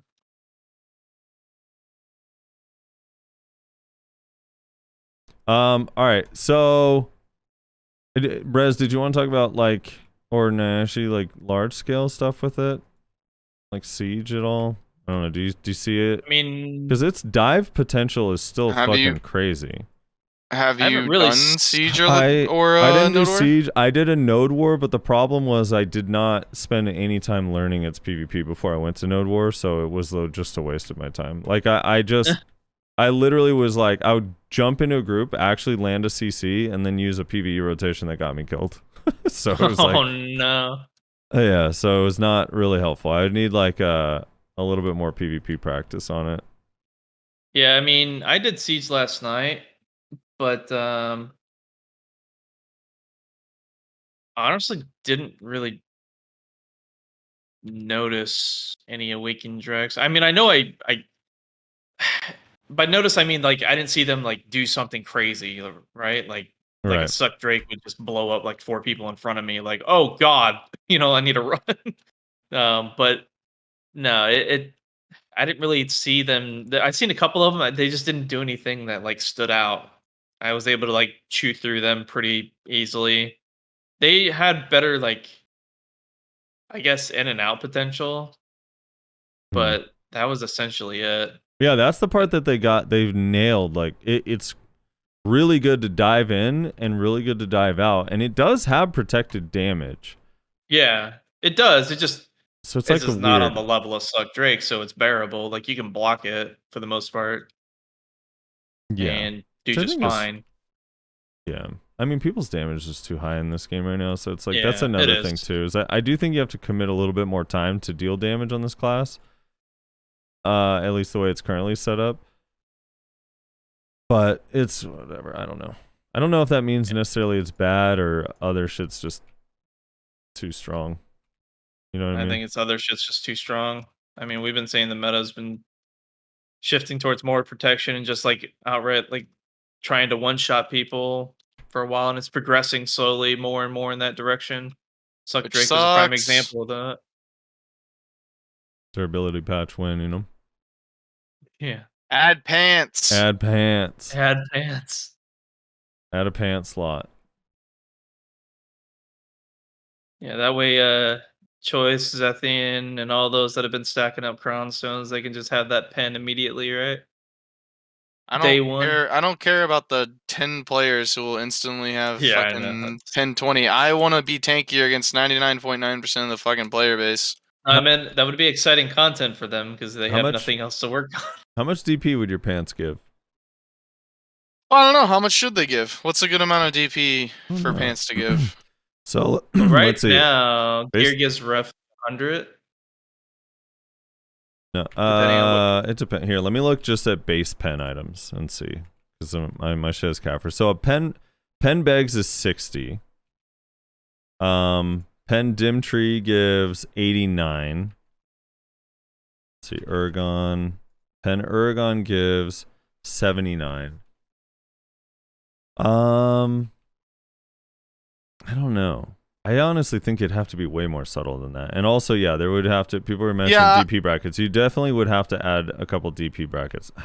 I don't think you even need to. I don't think it even needs to be that much. I was honestly thinking like 40 to 50. Yeah. Like it doesn't even need to be like a crazy number. In all honesty, Be 30. Oh, I meant it could be 30. I mean, I don't know where the bracket should end, but it would be interesting, dude. Although there is this part of me that's like, imagining my Kuno's spin damage after fucking 40 It's DP not pants. existing. After 40 DP pants get added. Oh my god. Some durable pants. for the greater good, Frosty. For the greater good. I'm just, dude. Yesterday I was watching your stream, Nayashe, and you were in an RBF, and this fucking Kuno CC'd you and then spun, and like you're so squishy, dude, and you still didn't die to it. It was fucking hilarious. I know which time you're talking about. Yeah, there was only a couple of Kunos I ran into, but yeah, there was one that was catching me on that the stairs node. I think is what it was. Yeah, dude, I was like, God, Nayashe literally is the most glass cannon of glass cannons, and he's just looking like Divios right now against this Kuno. What is happening? He's full Yeah. C20 now, dude. Now she's gear carried. I am. Yeah, gauntlets need to be anyway, Canadian dude. That's been well established. We've all been complaining about that forever. You know that. That's not news. I need to get a RNG carried like Reslar did the other week. Get my try fucking Fallen God and Labreska done. Yeah. I was trying to grind up enough to do an attempt today on the stream. Maybe I'll have enough by the time, but I don't know if I'm going to be able to get enough costumes before the podcast is over. How many more do you need to do? This is for a try Labreska attempt? Yeah, just one. Oh shit. I think I need. How many crowns do I have? 684, and you get what, 620 per costume? A breaking news update. It appears to me that Armin is actually doing Suck Drakania for the tournament. Well, I'm rooting for Armin, baby. Is he? Are you I sure? think he is. Why do you say that? I mean, have you seen him use abilities? What do you mean you think? I missed the fight because I just tuned in. I was gonna put it on my other monitor so I could just kind of watch it passively while we record. But he 3-0'd the other guy, and I haven't seen him take out his awakening. And he just popped the PA at the end of the fight, presumably for ions. I would assume, because why else would you just use that skill? Was he doing it like the end of every fight, or? Like I said, he's already 3-0'd his opponent. I haven't seen. He said he didn't want to invest time learning the class, so he's playing Suck. Oh, okay. Well, now I'm rooting for Armin. Suck can do it. Let's go. I mean, let's be honest. If this is a tournament full of people who haven't played at their class before, Armin has a good shot of winning, even if it's not his main. Well, dude, I have another issue with this tournament is the timing again, like I said. So there was a bunch of people that got to try out the class on, and we talked about this last week, I think, but just the idea of getting a pre-release test and then having a tournament a week later is just like, what the hell? Why would you do that? Why on earth would you do that? Like, let everyone have at least 1 week on the class. Otherwise, it's just, they're just going in there flopping like a fish, you know? Yeah. That sucks. There's probably going to be a whole bunch of people that are just like, they don't even have like their CCs down yet. They're going to be like jumbo shaming and shit. Yeah. Just bizarre. If it was all Awaken Drakanias, then I would find that a little more palatable. Because then it's like... Yeah, but it's still, you'd have whoever got RNG carried and got the early access with the raffle. No, yeah, for still has a sure. huge But then at advantage. least you don't have the suck Drak players who have been practicing for months. Well, yeah, there's that too. Yeah, yeah. That's true. But the thing is with the labs is like, unless you care about what tests are like, if you're on labs, all you really do on there is practice. You know what I mean? Like practicing combos and stuff, because you're not going to grind. Your money doesn't earn you anything there. Oh, like okay. here, Armin's fight is just now starting. Sorry, I misunderstood. He is in fact on Succession. Oh, okay. Which is interesting. Wait, if his fight's I hope just he wins. how did you think he 3-0? Did it say 3-0 at the top from the previous It fight? said Maybe? 3-0 at the top, and I thought it was the end okay. of the fight, but it was the beginning, I guess. Dude, I want to watch this tournament. Should we skip comments and watch the tournament live? Dude, the tournament's probably gonna be long. It's a round of 64. Yeah, it's That's probably a gonna be lot. really long. Holy shit. Yeah, I don't I know don't if think we the can do whole that on the podcast, but if you want to skip comments this week so that we can just end early, I mean, I'm fine with that. Dude, our podcast is so short this week. We've only recorded for an hour. Although, I mean, yeah. let's be real. It's just going to be Musassin wanting more buffs on Musa anyways. Oh, yeah, Nayashe, did you want to talk about you can even do it in a veiled context if you want, or you could say no. It's totally free. Do you want to... People are asking a lot about what happened, why you aren't in a guild. It's totally up to you if you want to talk about it, or you can... But keep in mind that you are contractually obligated to give content to the podcast. Yeah. So, True.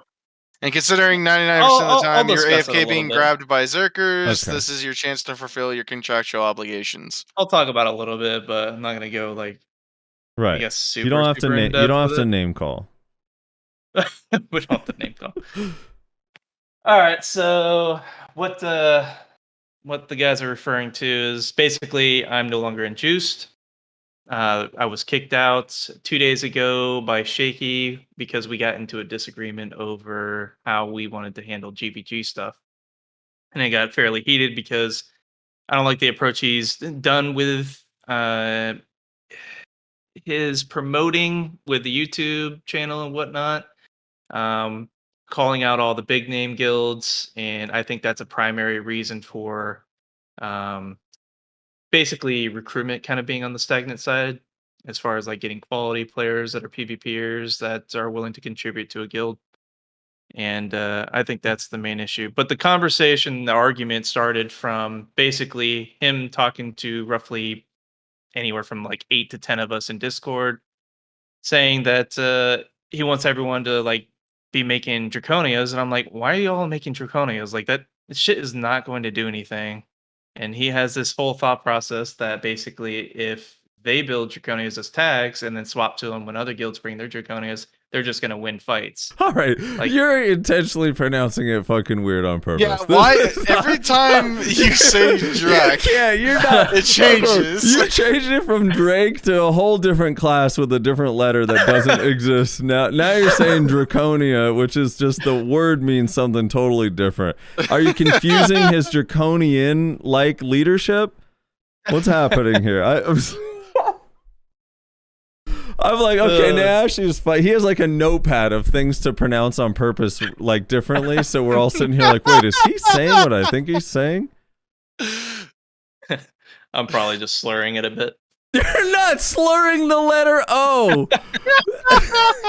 Okay, so it is Drakania, Draka. You're saying Draconia. Yeah, I know. Okay. I know. Is that a slur? How many drinks have you had, Florida? Well, it is Sunday in Florida. You know, this is God's day. Over there, You know, this over there downing mimosas or some shit. Shit. All right. So right, you wanted anyways. to have a bunch of Draks for your GVGs because that's Yeah, what wins. His thought process was basically, since we're dealing with Drakes or Okay, Drax. We'll take Drake. for We'll take Frosty. Drake. We'll accept Yeah, Drake. Yeah, he has a thought process that basically that's going to solve our problem. Essentially, that if we have 5 to 10 of those running around on a swap, if we need, that we'll be able to handle whatever guilds bring to us. And I disagreed with that, and I said I'm not building a Drake or a Drak because I thought that whole concept was stupid. I'm not going to play a class that I have no interest in playing and that I don't agree with basically how fucking busted it is. I'm not going to support that. I understand a lot of guilds are building them and whatnot just because it makes it easier, and sometimes it's auto win in some cases. But my whole argument was based on the fact that I think our problem is not necessarily that we're running into those particular classes. I think we can handle those classes because we do have a fair number of grab classes that have proven that they can handle it, And Mooses. and Mooses. But yeah, we do have a fair number of classes that can handle that. And we're good enough as PvPers to be able to handle those classes. And I don't think it's necessary for us to just all make those in order to compete. Like, I don't think that's the problem. And I said the problem is the fact that we have roughly anywhere from 10 to 15 decks on us, whether we are personally decked on them or not.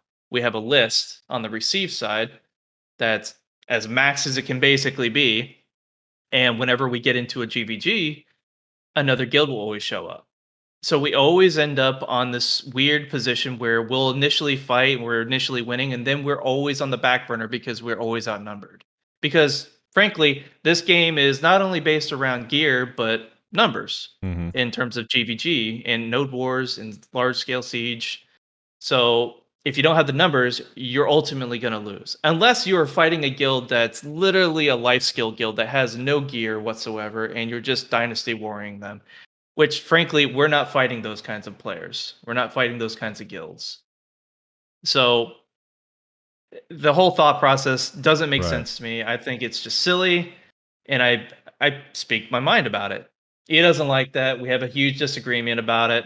And then it turns into, him throwing insults and saying, basically I don't contribute to the guild and stuff like that. I'm like, really? I don't contribute at all. I haven't been here since the beginning of the restart of the guild.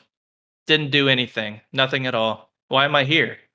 Like, if that's how you're going to fucking treat me. So, and then, after just countering every single point that he tries to bring up in the argument, he then turns to personal insults and whatnot. So I'm like, okay, fine, fuck it. And I drop out of Discord. And then from there, he kicks me from the guild. And then, takes my roles away in Discord and stuff like that. And it's like, whatever, it's no love lost for me. Like, if anything, all he does is make my situation better personally, because I have so many guilds that are willing to take me in because I have been working on my gear. I've shown that I'm at least somewhat of a competent PvPer. And, also there's probably some guilds out there that want to take me in just so they can fuck with Shaky. But, it doesn't hurt me in any way to not be a part of Juiced. I have a few follow-up questions from the community that I just made up. Are you ready? Sure.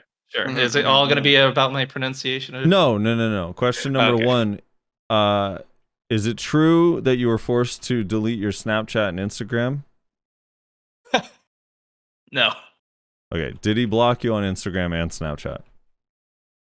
No, because I don't actually utilize those social apps anyways. But You're more of a Facebook grandpa? What? I don't even use Facebook. Where do you plan on living now that you've been kicked out of the juiced content house? Yeah, now that you're out of the gamer house, where are you moving to? And what happens with your sponsorships? Oh man, my sponsorships. Actually, I've gotten more in the mail. I gotta sift through, and there's too many, and So okay, but like on the real though, like you and Shaky have been friends for quite some time now. Yeah. Like what? Oh, okay. So I guess my question is like, where does this come from? Have you guys just been like getting further and like more and more distant as time goes on, or were you never really that close in the first place? Because like shit like this, I feel like it just doesn't come out of nowhere. There's precedent to like these kind of like blow ups and like, well fuck you, like sort of thing. I mean, I don't think there's really anything that would have been a precursor, so to speak, like you're describing. Like, there's nothing like we never really had beef or anything like that. I mean, we've had disagreements in the past about other shit, but it was always like cooled down and never really got super heated like this did. But haven't you and I had pretty heated debates? Yeah, me and you have had pretty heated debates. I should block you. You probably should. Maybe it's a Maywa thing. Dude, I just don't understand. My guild has a really fun time watching Shaky be shaky. And so when all this broke down, like I sent you that message last night where I was like, hey, wait, what's going on? I've been like out of the loop or whatever. That's because my guild was like talking about it. And so one of them linked Shaky's VOD and we're talking about it. And he had said something along the lines of somebody had said, oh, Nayashe seems like a cool guy. And he basically said like, oh yeah, like outside of PvP, sure, but then you PvP with him, and he gets super toxic and starts screaming like every time he gets caught out of SA or something. And I'm just curious: is there any truth to that, Nayashe? Do you get a little toxic when you PvP? Maybe. No, not at all. The only times I would like scream out or anything like that is if people aren't they're just not paying attention blatantly in GVG scenarios, and I'll call them out for it. And those individuals know who they are. Like, and it's no hard feelings between me or them. Like, there was a GVG scenario like a few days ago to a week ago or something like that, where basically, a couple buddies of mine, they were just, not paying attention. They're just getting caught out. I mean, it happens to me too, and I call myself out on it when it happens. It is what it is. So but I just try to encourage them to pay attention. Like, there was one particular individual, and me and him talked about it after. It was no big hard feelings, but he was AFK on a node because he was watching during a GVG. We were having a GVG with Flare Me, and he was AFK on a node after a few minutes of fighting and whatnot. Who was? This was still Shaky? No, it was just a different individual. Okay, I'm just not going to name names. Okay, gotcha. They know who they are, but they were AFK on a node watching Devios do the taps for the Pendebo. Okay. And that's fine. I didn't know what was going on, but from my point of view, like I just seeing them sitting on the node when I thought they came over to help out with the GVG, and they're just getting barned when they res. It was only a few times apparently that they got killed, but because of the timer, they eventually res anyways. But I was like, what the fuck? Like, we got a GVG going on. Why are they AFK right now? They didn't say anything. Like, what the fuck? But then later we talked about it, after I called him out on it, I'm like, yo, because they came back. I'm like, yo, what the fuck? And, he told me he was watching the stream, and I'm like, I was a little frustrated at first because I was in the middle of the fight. But later me and him talked about it. It was no hard feelings or anything like that. But no, I'm not some toxic individual. As a quick follow-up, I also think Nayashe's pretty fucking cool, except when he's logged into his computer. True. Now, True. could you then maybe give me some context to this picture? So this picture is supposedly a picture of your monitor. You know how old this is? This is probably. Oh no, Nayashe! This is probably like 3 or 4 years old. Is this keeping your temper down? Is this you? Is He this doesn't- you not being toxic in PvP, Nayashe? No, Etsu can attest to this. So this was with Etsu. So me and him were PvPing. We're having friendly duels and whatnot. But I was Friendly dealing with so duels. much desync that I got so pissed off. Friendly I duels. chucked monitor. something. I chucked something that was on my desk at my fucking monitor and then broke it.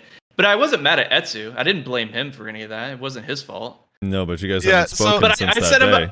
I laughed about it. I laughed about it after it happened. I sent him a picture of it, and he was cracking up. The person who posted this in my guild Discord said the context behind this picture. He says, if I remember right, he raged and punched his monitor because he got caught out of chase and screamed, "I was in SA," which Yeah. does sound like a very Blader thing to do. Yeah, Mhm. see, this is so long ago that you had to do dueling in RBF. So this was before BA, so I don't even remember how long ago it was. But yeah, I was fighting Etsu. Me and Etsu were doing duels, and I was just getting caught out in some bullshit all the time when the desync was really bad. I was just at that point I was really frustrated with the Hold on. game. So I I don't was at a remember boiling a point. time where you had to do duels in RB. You could always go to like the Heidel arena or whatever.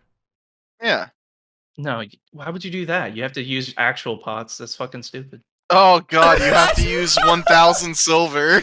So you went into RBF and let the little timer tick down and then run back from the spawn over and over? You never did any of this? You never went to RBF to duel? No, just I up to wasn't, town. I wasn't too What? poor to buy pots. Well, you know, this was my BA rat days when all I did was VA, so I didn't grind much. Oh my god. That's fucking funny, dude. Uh, No, you had to buy pots. Yeah. What do I look like? I'm in fucking... yeah, that's a hella old screenshot. What am I in, Man Up collecting Valencia payouts? I can't be buying pots right now, Etsu. Let's go to RBF. I can't afford that. This was probably skirmish days. I don't remember. It was so long ago. Oh, Oh yeah, my no, God. that's pretty funny. That's the context between that screenshot, though. Well, I appreciate that. Boy. Alrighty, so Appreciate you we're gonna clearing it up. do global labs, and then we want to skip comments. Well, wait, not to put anyone on the spot, but are you joining Bloodline? Bloodline? Bloodline isn't around anymore. as Bloodthirst, far as I'm whatever. aware. I saw a wrestler trying to recruit you, and I need you to say I've openly. gotten a lot of that- gotten a lot of prospects, and I'm evaluating. No, them at this time. no. You need to say outright that his guild ain't good enough. Right to his face Uh, right now. Let's let I it ain't out. saying that because Yeah, I don't know you're a anything bully. about his You're, guild yet. No, you're a bully. Say it. We I'm a probably bully.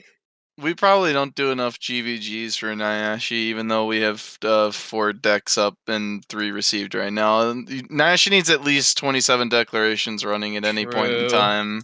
True. It is true. No, it's I'm just trying to figure out, what my schedule is going to be like because I'm going to see if I can adjust my availability for like Siege and whatnot because I'm kind of looking at Siege as being, something that I want to do, not necessarily for the PvP content, but for gear progression in general. Even if it's not a guild that wins Siege on the regular or it's in the rotation or whatever, which originally I was like all against the whole scripting thing, but at the same time, it's like right now I just want to get my gear gains and then I can figure out shit from there. So you're going to I mean, that's digital what a or lot of Cho? players do.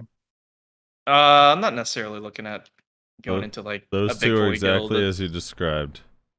Which one do you want? Which one can you pass the try? Do you meet Cho's Rex? Do you meet anybody's I don't know. I don't Rex? even know anything about their Rex or anything these you days. meet anyone's right. Do you even meet The answer is Bloodthirst's no, Rex? because he's a Meiwa. That's true. It's true, but as you heard earlier on in the story, he's willing to play Drak for war. No, That is Cho true. has like 3 or 4 Mewas in it. Cho has like 3 or 4 Mewas. That is true. And I think Digi has some too from because I know a Bunk is in Digi. You know the old expression, Cho Nation, home of the Maywas. You guys, you know what you need to No do, one ever. Nayashe? You need to start your own Meiwa only guild, like they have for like what, like They did that like- way back in the day. It was, Witches have one on R&B. NA, I think. I think there's a Berserker one in EU, if I remember correctly. Bask is also in Digi apparently. No, he needs to Um, join. He needs to join Tamers. Remember the guild Tamers? That's what Oh my Nayashe needs God. to be in. No, there was the Tamers Guild and there was R&B. You don't remember R&B? It was literally Moose's Mewas. Oh yeah, I forgot about R&B. There was literally already a Wait, guild. that's so good. What? What happened to them? It was Well, just it a was a bunch of guild full of Mooses Mooses and Mawas, so back before they were actually So they just relevant. dominated It everybody? was the most toxic guild in the history of anything, and the it infighting. imploded. Yeah. Oh yeah, I heard there was a lot of toxicity, but no, it was Well, back it's a bunch before. of bladers. What do you expect? Yeah, that's true. We're being told Basque is not in Digi. Someone said Bask was in Digi. I gotta ask Bask. I'm pretty sure He was in Black Rose for a while, and then I think he joined Cho Nation. I don't know where he is right now, though. he might be in Cho. It's either Cho or Digi. One of Oh, the he's two. in Someone said he Chomies. was in Bask is in Cho. He's in Chomies. Okay. Yeah. So. Yeah, that's Well, currently looking at prospects, talking to a few guilds, trying to figure out what I want from the content. That way I can determine which guilds fit best for me. yeah. I mean, what do you require of a guild? That's like, let's say, because I haven't been on the market in a while, so I don't even know what do you like. Like, a guild needs to at least be able to blank or not do blank or whatever. I don't know. What do you look for? I mean, I do like the GVG stuff, so when it comes to like GVG and whatnot, be able to back each other up. That's kind of like, I hate those situations where you're in guilds where there's like, close to 100 people and whatnot, and no one shows up for a GVG. That's just like sad and weird. Yeah. Especially because a lot of the content outside of Node Wars and whatnot is GVG related typically. And for my situation, like I usually spend a lot of time with the wife during the evenings. I'm inconsistent when it comes to Node War times. So you need a guild that lets you run rampant and is willing to come be at as your beck toxic and as call possible and come and at cause all your the beck drama. and call. Yeah. I see. You need Oh, a yeah, guild Apparently. that requires Hold on. you to do nothing but them to do everything. Got it. Basically, yeah, I need them to win me sieges so I can get payouts. You need a really toxic guild that is just gonna have a million decks up and is just constantly fighting everyone. Have you heard of Juiced? Yeah, I heard of him. Oh Okay, man. Snood. And for I guess clarity, loved all the guys in Juiced and whatnot. Love PvPing with them, doing open world stuff, doing whatever. So yeah, no, it wasn't. It was for the no record. issues with them at all. Yeah, it wasn't Nayashe's choice to leave. He got the old scootin' boot. True. He thought it was just a regular argument. Boy, was he wrong. I like how someone says that he definitely wouldn't like APOC, as proven how So Frosty doesn't help his guildies at Jade. Oh, Okay, for the record. I was in APOC before. It was about a year or so ago, but yeah. I went to Jade Forest and I was like, "Hey, are you grinding?" And he was like, "Yeah." And then like right after I started grinding there, we were on Arsha.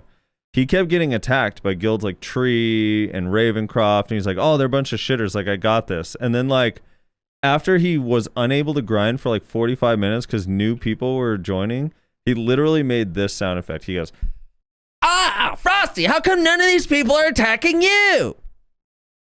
And I was like, "Okay, I'm not helping you." Would he happen to be a Musa? He is a Musa, actually. Oh my god. He grinds on. He's full meta. He grinds on Striker and PvPs on Musa. Yeah, he is a Musa, actually. Wouldn't you know it? Imagine the comfortable world he's living in, where he's like getting farmed on his Striker and is like, "That's it. I'm swapping to Musa. You're going down." And then he plays Suck Drak in AOS too, just to top it off. Of course, just to be that level of toxic. Just to top it off, he's a Draconia main. Draconian. All right. So GLabs is pretty simple. I just want to touch on the two things. All right. Yeah, two big things. Two pretty big things. One, La Orzeca and the Nuver outfit, which I forget how to pronounce the name.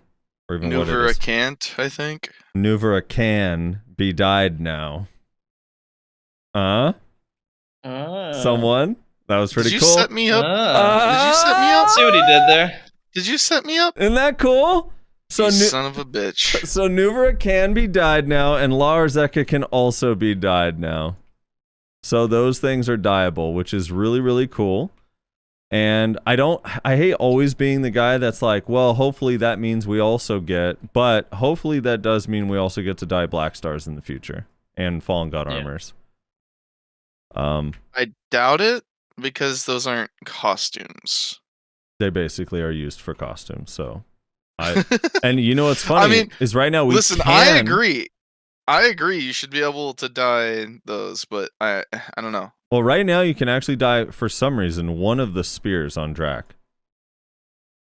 It actually lets you dye one of the Black Star spears. Yeah, they literally, this is what's funny about them, is like by default when they make this weapon, it's dyeable, and then they shut off the ability to dye it. And they forgot, I think the same thing happened with Valk's Shield a while back. I was being told that Valk's Shield was dyeable for a couple weeks, and then they patched it out. But one of the small spears is dyeable in the window. On Black Star, and then the other one is not, and I'm sure it'll get patched out, but it would be nice if you could, because normally I wouldn't care about it that much, but the Drak Black Star or Godder Eye, both of them, has this gigantic white eyeball that is disgusting looking and ruins the whole fucking weapon, and I want to dye it black so I can't really see it, you know? Like having this gigantic white eyeball on the Black Star looks so fucking gross. It's the grossest costume decision ever. I hate it. Anyway, so yeah, it is cool. You can dye the La Orzeca and the other one now. So you dye the whole thing. It has like 12 points of dye and blah blah blah blah blah. So pretty cool. And then the other news is Jetina is getting a daily quest now. I don't know what you'll have to do for the quest, but they're adding a daily quest that's gonna. But sorry. Also with the La Orzeca, they're adding a daily quest for that as well, where if you did choose the visor with the holes open, you know, where you could see through the eyes, or if you chose the boob window, you can now do a daily quest where you exchange your La Orzeca costume and get a box again, so you can open the one you want if you regret your decision, which is pretty cool. So you can essentially rebox your Orzeca. Yeah, that's good. And the Jetina quest is a similar thing. Like if you regret whatever your narc, your crescent, or your tongue rat earring, you're gonna be able to do a daily to swap the pen Jetina accessory. So that'll be really cool. Really cool for me, especially because I like the narc, but also PvE with a tongue rat earring would make more sense in some situations. Like maybe I wouldn't feel like I have to have a disto for PvE, you know? Yeah. This tournament's really funny. So they're doing Dragon Blood or like Drakania Awakening combos on the screen right now as like an interim, I suppose. But then the match that they played before this was a guy literally walking out using like 2 unprotected skills and getting 3-shot by a Succession Drakania. Yeah, they don't know what they're doing, Rez. Yeah, that's what's hilarious about it, is that it's like, oh, you have all these like cool combos that you can do that we're going to show you how to do in the middle of the tournament where people have no idea what the fuck is happening. You're just a hater. All right, so those are the 2 points of news. You're not wrong. They didn't buff Spin Spree. I know a lot of people were expecting that this week on Labs. Specifically Frosty. I know a lot of people were expecting that. They were like, you know what, maybe Spin Spree should get some love. And then they were like, I know a lot of people were also like, hey, you know, Suck Sage, Suck Nova, Awaken, and Suck Corsair all could use a little love in PvE. I'm sure that's going to come soon. That shouldn't be too hard to change. And I think that got pushed back. I'm going to start calling it delayed. That patch got delayed. I'm sure it's still in the works, but it's currently delayed. It's coming. Next Thursday, I believe. They did announce they're going to do a... All right, so we know for sure there's going to be a Heidel Ball in September. They announced this during the VOA in KR. We also know there's going to be a late night dev talk on August 3rd in KR, which sometimes that brings out some interesting news. Although the dev talk, I guess, arguably much like Calpheon Ball and Hideout Balls, also they talk about a lot of stuff that would be so awesome to have and then we don't get. So, for example, I'll give a bullet point of the late night dev talks from last year. They had mentioned that they are considering the idea of crystal presets when we don't have that yet. But god damn, would that be nice. Maybe this time they won't just be considering it, they'll add it. Dude, it's time. Can we talk about this real quick? Just as a brief aside, crystal presets are mandatory now. We need them. That is a part of the game that we absolutely need. The difference between how you can PvE with PvE specific crystals versus non-PvE specific crystals is gigantic. The difference is so massive, and the only way to swap between them is to either have a second set of gear, which is just not realistic, or to pay a bunch of pearls to pull out your crystals over and over again to swap between them. Or I guess you could just spam RBFs constantly and make them for like 50 mil each, where you end up losing money and defeat the purpose of being efficient anyway. Yeah. Honestly, with how they set up the artifact system, I would doesn't even need to be ideally that. like them to do something like that. That like would have be the cool. option Yeah. to swap between the two setups. But And you without could even the need to use pearls. Like if you already own them, just be able to like click a button to swap in your gem setups. right. That would be so cool. But here's the thing. So that I could see them making the argument that like if you're against a boss that you know you're going to die, you're just going to swap right there on the spot, like before his powerful attack or whatever the case. One thing they could do where it adheres to the same rules as swapping between Suck and Awakening is just let us tie it. Well, that or just let us tie it to the presets in the skill screen. Like when we swap to a PvE spec, it also changes our crystals over. Done. That's true. Yeah, you could do that too. It'd be so nice. Either way, no matter what they do, just But the problem is that would be tied to gear, so the skill presets would then have to be linked to your gear setup, which might differ at times. Usually just it wouldn't, as long as though. it's in your inventory, it should be fine, right? Like, let's say if it swaps your, if it like swaps your Kudum crystals or something. Anyway, I don't know. It doesn't matter. Just some crystal presets would be nice because there's also varying. Like, I wouldn't mind changing my crystals for like I would run ignore resist crystals for going in battle arena with friends, and then just run more damage based ones for node war. You know, that's another thing. I can optimize further. The whole game is about optimization. Let us optimize. Rez, are you opposed? Are you for or against crystal presets? No, obviously I'm for. I mean, I don't change my crystals that often because again, I'm not like, I just don't really care that much. But definitely would be a really, really, really nice quality of life thing that they could do. Elder, stop saying that like that matters. Like, you think that's so we shouldn't get crystal presets because you could spend, if you want, let's say if I want to change to a proper set of PvE crystals, I could spend 500 mil before my 1 hour grind to swap my crystals with the crystal extraction tools that you can craft. Why do you keep spamming that in chat? Like, no, that's not a realistic 40. Yeah, it's like, 14 times 40. How much is that? However much money that is. 14 times 40 mil. Stop. That'd be a 580 mil. Yeah, nice. That'll help my grind. That's nice. That's really cool. Yeah. And Super also efficient. time consuming as fuck because you got to sit there and melt crystals into magical shards every time. Yeah, that'd be fucking annoying. No, just give us crystal presets. I don't even see how you could defend it. There's like no. I see people like, well, it could be it's just a exploited. monetary thing for Pearl Abyss basically at this point because people are going to be lazy and just spend the pearls to get the black. What are they called? The black essence. Yeah, but it'll stones or sell. whatever? If that's why they could tie it to the skill thing, so you buy more skill presets if you want to do more crystal presets. And don't you need an old moon book to be able to use it on the fly? Yeah. See, Pearls. Done. True. You know what it would also mean? Fewer emails that say, hey, can you please recover my crystal? True. Because typically speaking, PvE crystals are relatively cheap. You don't need special attack evasion crystals. Like, that's the thing. Why do I gotta lose my Jin special attack evasion crystals grinding at Crypt? Yeah, that's pretty awful experience.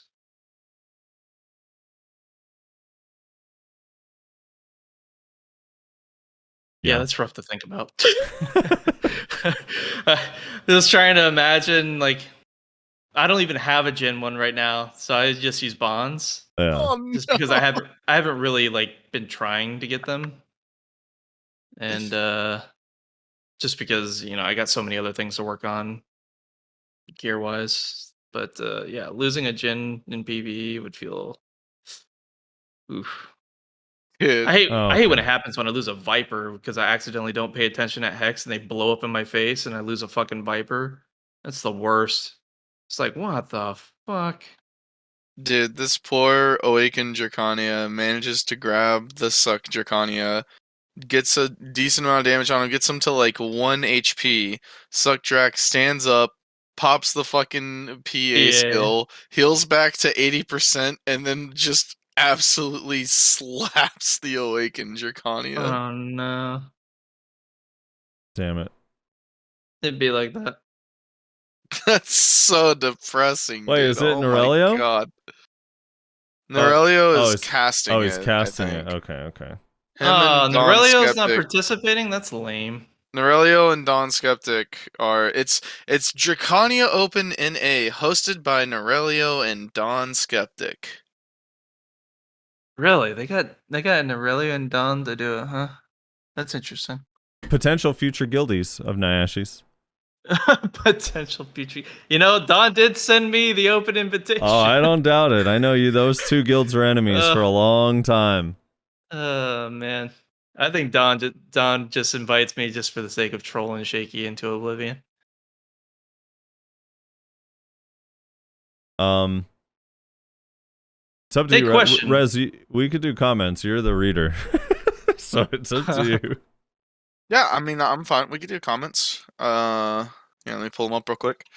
With Yeah, man, with Suck the- Drak needs a nerf. Holy fuck. Yeah, it does. With the dragon seals, what are you guys viewing as the most optimal purchases? Or the turn-ins? Let me look real quick. Hold on, before you start, Rez, because I can't have it on the screen at the same time. Hold on. God, I haven't even looked, to be honest. I don't. Yeah, I forget what the options are. You're talking about the Lost Dragon seals, right?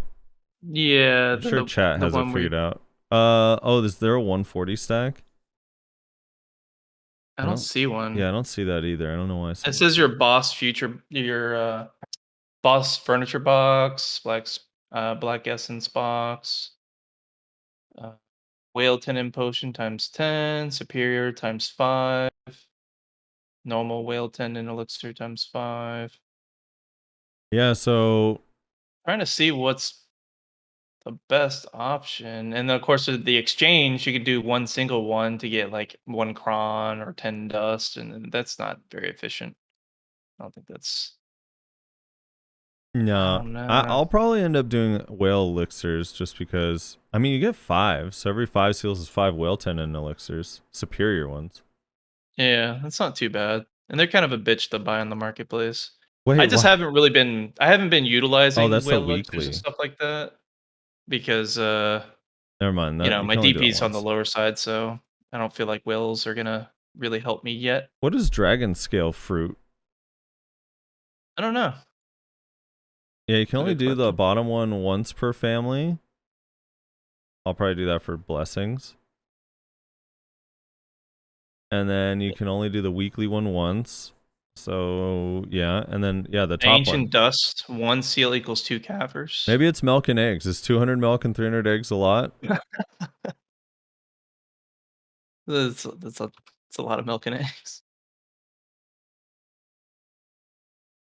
Yeah, apparently Kafirs are like the most efficient because it's 2 Kafirs per One Yeah. seal. That seems to be what some people are saying. All right, sort by newest. Do you see any to delete, or we're good? No, I didn't see any. There's only 20, so not a lot this week. Okay. All right. Little Pork Chop says, very excited to see how Awakening feels on live. Stance swapping is brilliant in its simplicity. Yeah, it's almost like they've done it before. It's a mechanic we're used to see swapping made in the core system of the Awakening kit. I can't wait to see all the depth and tools it affords us. All again, though, I just hope her PvE clear is quick and enjoyable. As someone that grinded many hours on Succession, I feel like this is the least PA can give me. A bit of respite is all I ask. Well, you could go to hell with that. I mean, look, it's getting buffed Get Wednesday, fucked. so I don't know. It might be good. I don't hate it at Gyphon. I found a rotation where it doesn't feel, it's like not as good as Hash, but it doesn't feel completely terrible at Gyphon. And I think, and the rotation includes all 4 or 5 of the skills that are getting buffed on Wednesday, so it'll probably feel even better. So we'll see. But the thing that's unique to Gyphon is that every single pack you have the Dragon Breath skill available. And that's like one of your hardest hitting ones, so it makes it nice. Elvin King Loki says, a new episode, let's go. Sarah Niesma says, nice. Baba Nana Banana says, this class is so protected. If PA really want to go the path SA trading in PvP, at the very least, give the older classes some love too. God damn it! This is all in caps, by the way, so I should. Oh, be this yelling, is but I'm this not is gonna the one do I that. sent you, right? This fucking Really? game already losing its fucking vision. Let's be realistic when they try to implement a story into the game, though it's a good move, but we all know no one's going to read it. Just improve what you already have. You still have a lot of problem in the game right now. Do not add more variable that can trip up the game balance. As broken as it is, it's still enjoyable. And by the way, I'm not only talking the balance of classes, but other aspects of the game such as alchemy, mastery, trading, processing still can be improved, and utilize the mansion or housing to its limit too. So people have a choice, not just mindlessly grinding all the time. Damn this indie company. Okay, so if I may, Is this the one that I sent earlier this week? I don't know. I do agree with most of the second half of what he said, except the idea of like not adding more story mode stuff. They're always going to do that, and I would always expect any game company to continue to do that kind of stuff. So it's not like, hey, don't add the new Balanos, whatever. Although, please let us skip. Please let us skip if we want to skip. Please, for the love of God, let us skip if we want to skip. Yeah. But then the beginning line, this class is, I assume he's referring to Awakening. And he says this class is so protected, if they want to go the path of trading SA and PvP, then give older classes some love. Dude, almost every older class has more protection than this class. I actually don't understand this full caps lock complaint. Kuno is more protected. Hash is more protected. Moose is more protected. Like everything. I mean, it's like, I don't even understand. There's like the one complaint that I don't fully understand about Awaken Drak. If someone thinks she's busted, fine, I'll listen.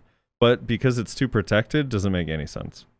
Yeah. And if anything, Awaken Drak there's openings. There's definitely. Their grab has an opening. Their grab has a wind up that Nayashe can hit 100% of the time. I'll tell you right now, even with Florida against an inexperienced Frosty on the class, he literally had like 2 hours on it. I called my ISP and I was like, I need my ping lowered by 7 to 10 points immediately. And they're like, sir, it's not possible. You can't go lower, sir. Single digits could kill people. Dark Empire says, with new design on costumes, I think PA get new people to design class. I'm trying to process what. I think he's saying some of the newer costumes have been better lately, and maybe they have newer costumes. Those costume designers also design the classes. Okay, I see. Okay. Emma Waugh says, hope it's not completely busted. I've seen a clip of her with no weapons, 245 AP, deleting orcs, lol. Yeah, it's the same clip that PA saw, Frosty. That's why I had to get nerfed. Yeah. Oh, man. That's interesting. Triconic says, it seems like a core choice on Awaken Drak is the same like on Guardian. You take Shift F if you know how to play Guardian, you take Shift Q because it's cool. Wait, So which, maybe which he's one saying is Shift you Q take on Guardian? Isn't Shift Q God Incinerator? God Incinerator. You do not take Shift Q core ever unless you're an asshole. Shift Q core is the worst core ever. It literally doesn't set you up for anything. It's a goddamn bound. If it was a KD, I could understand. No Guardian should ever take Shift Q core. There's no argument to be made that that core is good. The core is so bad. I can say nothing because I only play Succession, so no cores. Anytime I've ever had like a random duel for spot against an Awakened Guardian and I don't expect the Shift Q core, I get bound by it, and then they don't do anything after that because they don't get to me in time because the skill is slow and a bound is like not a long CC. So I'm like, okay. Well, I don't know why he has that bound, but Even if they skip the second part of it, they still just can't get another. they like, never skill off in skip the time? second part of it. Whereas they're type of people that would choose that as a core. They're not skipping anything. They're holding that True, shit. All right? true. They're playing Awakened Guardian. They're definitely just they have they have the palm of their hand on their fucking mouse and on their fucking keyboard. If they're playing Awakened Guardian. NetX maybe? Says you talked about how PA could make pre-awakening skills be like awakening skills, for example, Maywa Blue Moon, but what about Nova Awakening? She only uses grab from pre-awakening, everything else is locked. I could see it being used on Sag and Hash Brown, but some classes would be really weird. Okay. On Nova Awakening, if you're... I hate doing this because I don't want to be the offensive guy. That's supposed to be Reslar's job. But if you have all of your skills in Pre-Awakening Nova locked, except for grab, you're really, really, really bad. That class actually has a ton of skills that are really powerful and useful in their Pre-Awakening. People just don't enjoy it because they're slow. But there's a ton of matchups where you literally just instantly counter a class by swapping to your Pre-Awakening. I think you're the only telling me skills you're off never the gonna... top of my head Yeah. that you would use in pre-awakening as an awaken Nova is the grab, the command opening, the block obviously, and the wall. But I don't play the class, so maybe there's more. And then Icy Thorns, that's brings you in a pre-awakening that people use all the time. All three of the bombs have value and use, especially in PvP. Also, Rhyme Ice is such an insane protected CC that moves you backwards for an instant stun. Fianchetto is still a protected float. Like there's a ton of really good skills on there. There's no reason not to use it. You also can still use Icy Prison, that CCs people on their back. Like if you're not using any of these abilities, literally I just listed like 7, and they're not just like kind of good. They're really, really good. So it's like, don't lock your pre-awakening, Netix. That's probably why you feel like the pre-awakening sucks, is because you have it all locked and you can't use it. Thymus says both bikini armors and full plate armors are needed. No. Look, Bloodwolf says. Wait, hold on. I'm not trying to tell people they can't have their bikini armors. All I'm saying, so I'm with him. All I'm saying is we want full plate armors as well as an option. Yeah. If people are happy with their bikini armors, fine, but don't force me to have it. The problem with the statement both bikini armors and full plate armors are needed is that we've been getting bikini armors since this game came out, and we've gotten like 2 full plate armors for female classes. So it's like you're saying that we need them both. Yeah, but we have one of them. We don't have the other. So like this false equivalence is not helpful. Bloodwolf says, yeah, respected by Septimus. Good luck, bro. Get that Pen Depot belt. Sorry, Rez, I took a second to actually watch the tournament. Just watching a suck Drakania just kill Awakened Drakania standing up is fucking hilarious. Just standing up. Yeah. That's what's been going on the whole time, dude. The whole time. Rough. It was at half health, like right after the start. It was so funny. I wonder if they're gonna actually look at literally they SA trade, like you'll watch at the beginning. So unless the Awakened Drak grabs the Suck Drak right out the gate, they both just like SA trade out the gate. And it's literally the Suck Drak is at like 85% HP, 80% HP. The Awakened Drak is like at 50 after the initial SA trading. Like it's so depressing. Yeah, it's pretty funny. Good class. All right, sorry, go on. What did Bloodwolf say? Respected by Septimus. Good luck, bro. Get that pin double belt. Yeah, hopefully. It's coming soon by Septimus, I believe. Kelly Knott says, on the topic of outfits, this is why I like the Oblivion outfit that came from the Eternal Winter release. Bully covered with nice dyeing options, although I won't complain if you give the Valk/Warrior outfit to everyone. Wink, wink, nudge, nudge, Mr. Intern. Yeah, Oblivion is actually what I'm using on my Drak. I like it a lot. Yeah, Oblivion's really nice. Makito says, as a Mystic main with a Hashishine tag,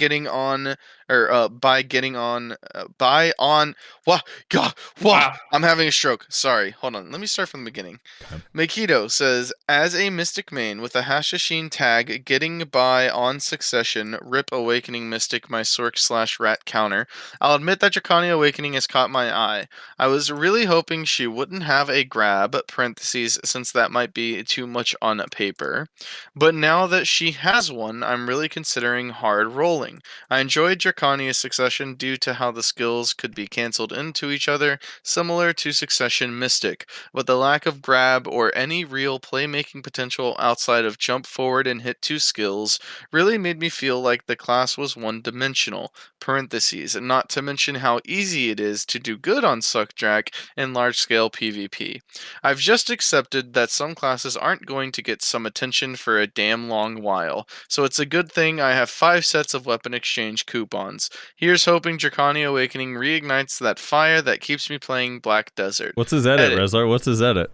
They decided to nerf her on release, and her PvE is atrocious. Hard roll? No. Tag for funsies, I guess, but good grief, PA really doesn't know what the word consistency means. That's a sad edit.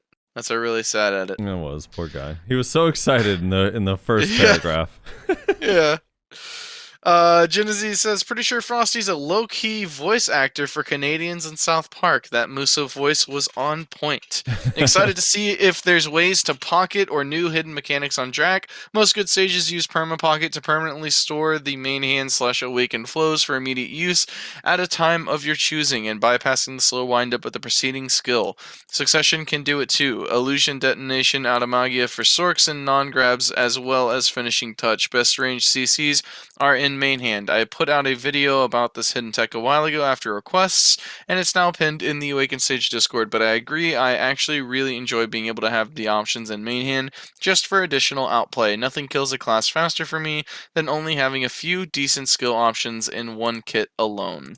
And then he links the video where he shows how to pocket the Sage abilities.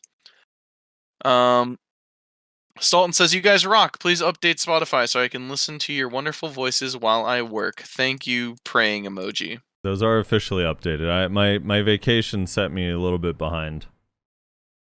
Alice Dunage, sorry for mispronouncing that, says, keep the best PDO podcast coming. Thank you, thank you.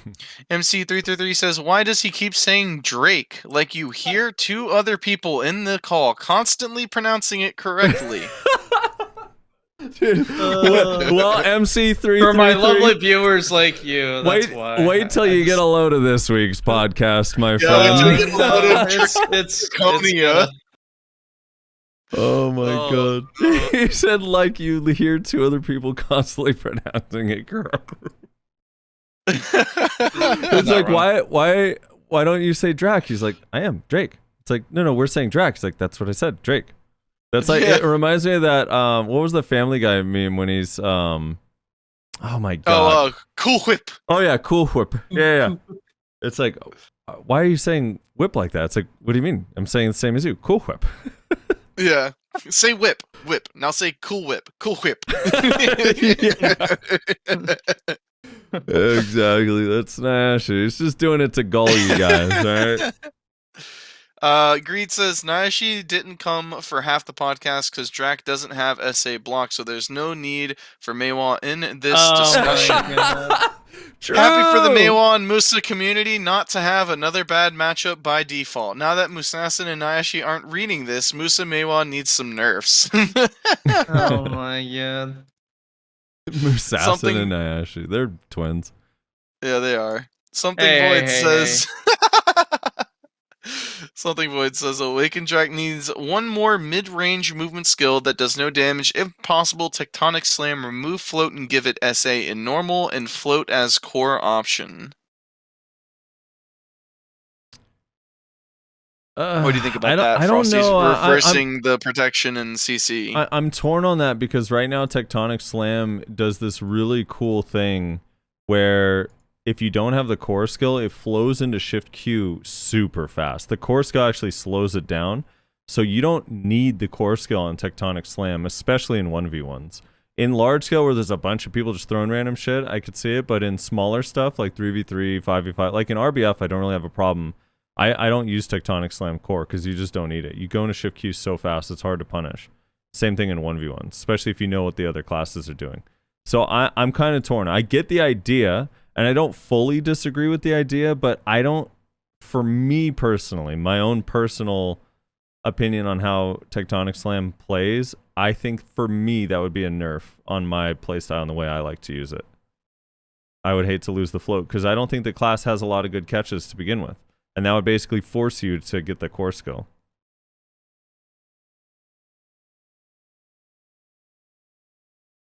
Yeah, fair enough. I don't know enough about it in PvP to really say one way or the other. I do think that it's interesting that there's the two skills, I think it's the forward Q and which one is Tectonic? Forward right click, right? Forward RB and forward E. That's what it is, E. Yeah, those two skills are like very similar. They are. They do have their differences, but they are similar. Like, so the forward R&B has 2 hits, so when it lands, it does its initial hit, and then the second explosion is unprotected, just deals some damage, and has no CC. But you can cancel out of the second hit with AD R&B or AD shift. And then same with like forward E is, I don't know, they're pretty similar skills, I guess, but one is protected and one's not, and then the ending on both of them is unprotected, but they are both floats. Yeah, they're pretty similar, but I like them together. They feel good. Yeah, no, I don't mind it. It's just interesting that they have 2 skills that are like pretty similar. But yeah, I don't mind it either because I like that there's a lot of different like movement abilities because that allows you to chain them together in various ways based on the situation, which is far more interesting than having like one skill that you just like repeat spam, for instance. Yeah, I think that was it. So for the anyway, comments, that's right? it. Yeah, that's all the comments. That's it. All right. I think we're good to get out of here, so we can watch a little bit of the tournament. I wanted to ask you guys one more non-BDO related question. Is it about Nissans? No, it's a movie question. Okay. A, have you guys watched any of the John Wick series? Yes. Yes. Okay, so I never have. I've never seen a single John Wick movie. What is your guys' opinion on it? They're fun. I like him. I think it's pretty badass. Some of the different kinds of ways he kills people. Yeah, so the first movie is really fun. It's really simple. It's just like a good time, a simple revenge flick type thing. It's just really fun. The second one is probably the worst one, because it's just the first one, but because it's just the first one again, it's just inherently worse. They didn't really like do much to change it. And then the third one is super interesting because the third one they build a lot more of like the world that like this is set in and that like John Wick is a part of. And so it's a little bit less of like the dumb fun of just like Keanu Reeves like massacring people over a dog. But it's more of like, Spoilers. oh, like how does this world work? Like how does this world operate? And it's super interesting. Yeah. God, Suck Drak is strong. Yeah, it is. Watching all these, but they're good movies. They're fun movies. I do highly recommend them. They're dumb fun movies. Yeah, the reason why this comes up is 2 things. One, there was a John Wick 4 teaser. Oh, nice. That I saw. And 2, yeah, go ahead, Nayashe. No, I was gonna say, John Wick 4 trailer came out recently. I haven't seen it. I gotta watch it. There was this new Netflix, I think it's a Netflix original called The Gray Man. or Yes, The Gray I Men, watched that. which I thoroughly enjoyed, and a lot of people said it's very similar to John Wick. I actually liked it a lot. So then I was like, fuck, maybe I should. Like, the only reason I haven't watched John Wick is because Keanu Reeves is so hard to take serious in every other movie I've ever watched him in. He does it pretty good. I mean, honestly, he's not doing a lot of talking, Yeah, so maybe that's a perk. it's almost like a bit edgier, like more action-packed 007 movie. So there's not really a lot of like Keanu Reeves doesn't have to go out there and act his ass off. Like it's literally just action scene, action scene, action scene, Yeah. action scene, basically. I think it's just a lot of that, and the combat choreography is actually pretty good in this. Yeah, it is. It's really good. And that makes it look realistic enough to where it's believable, kind of.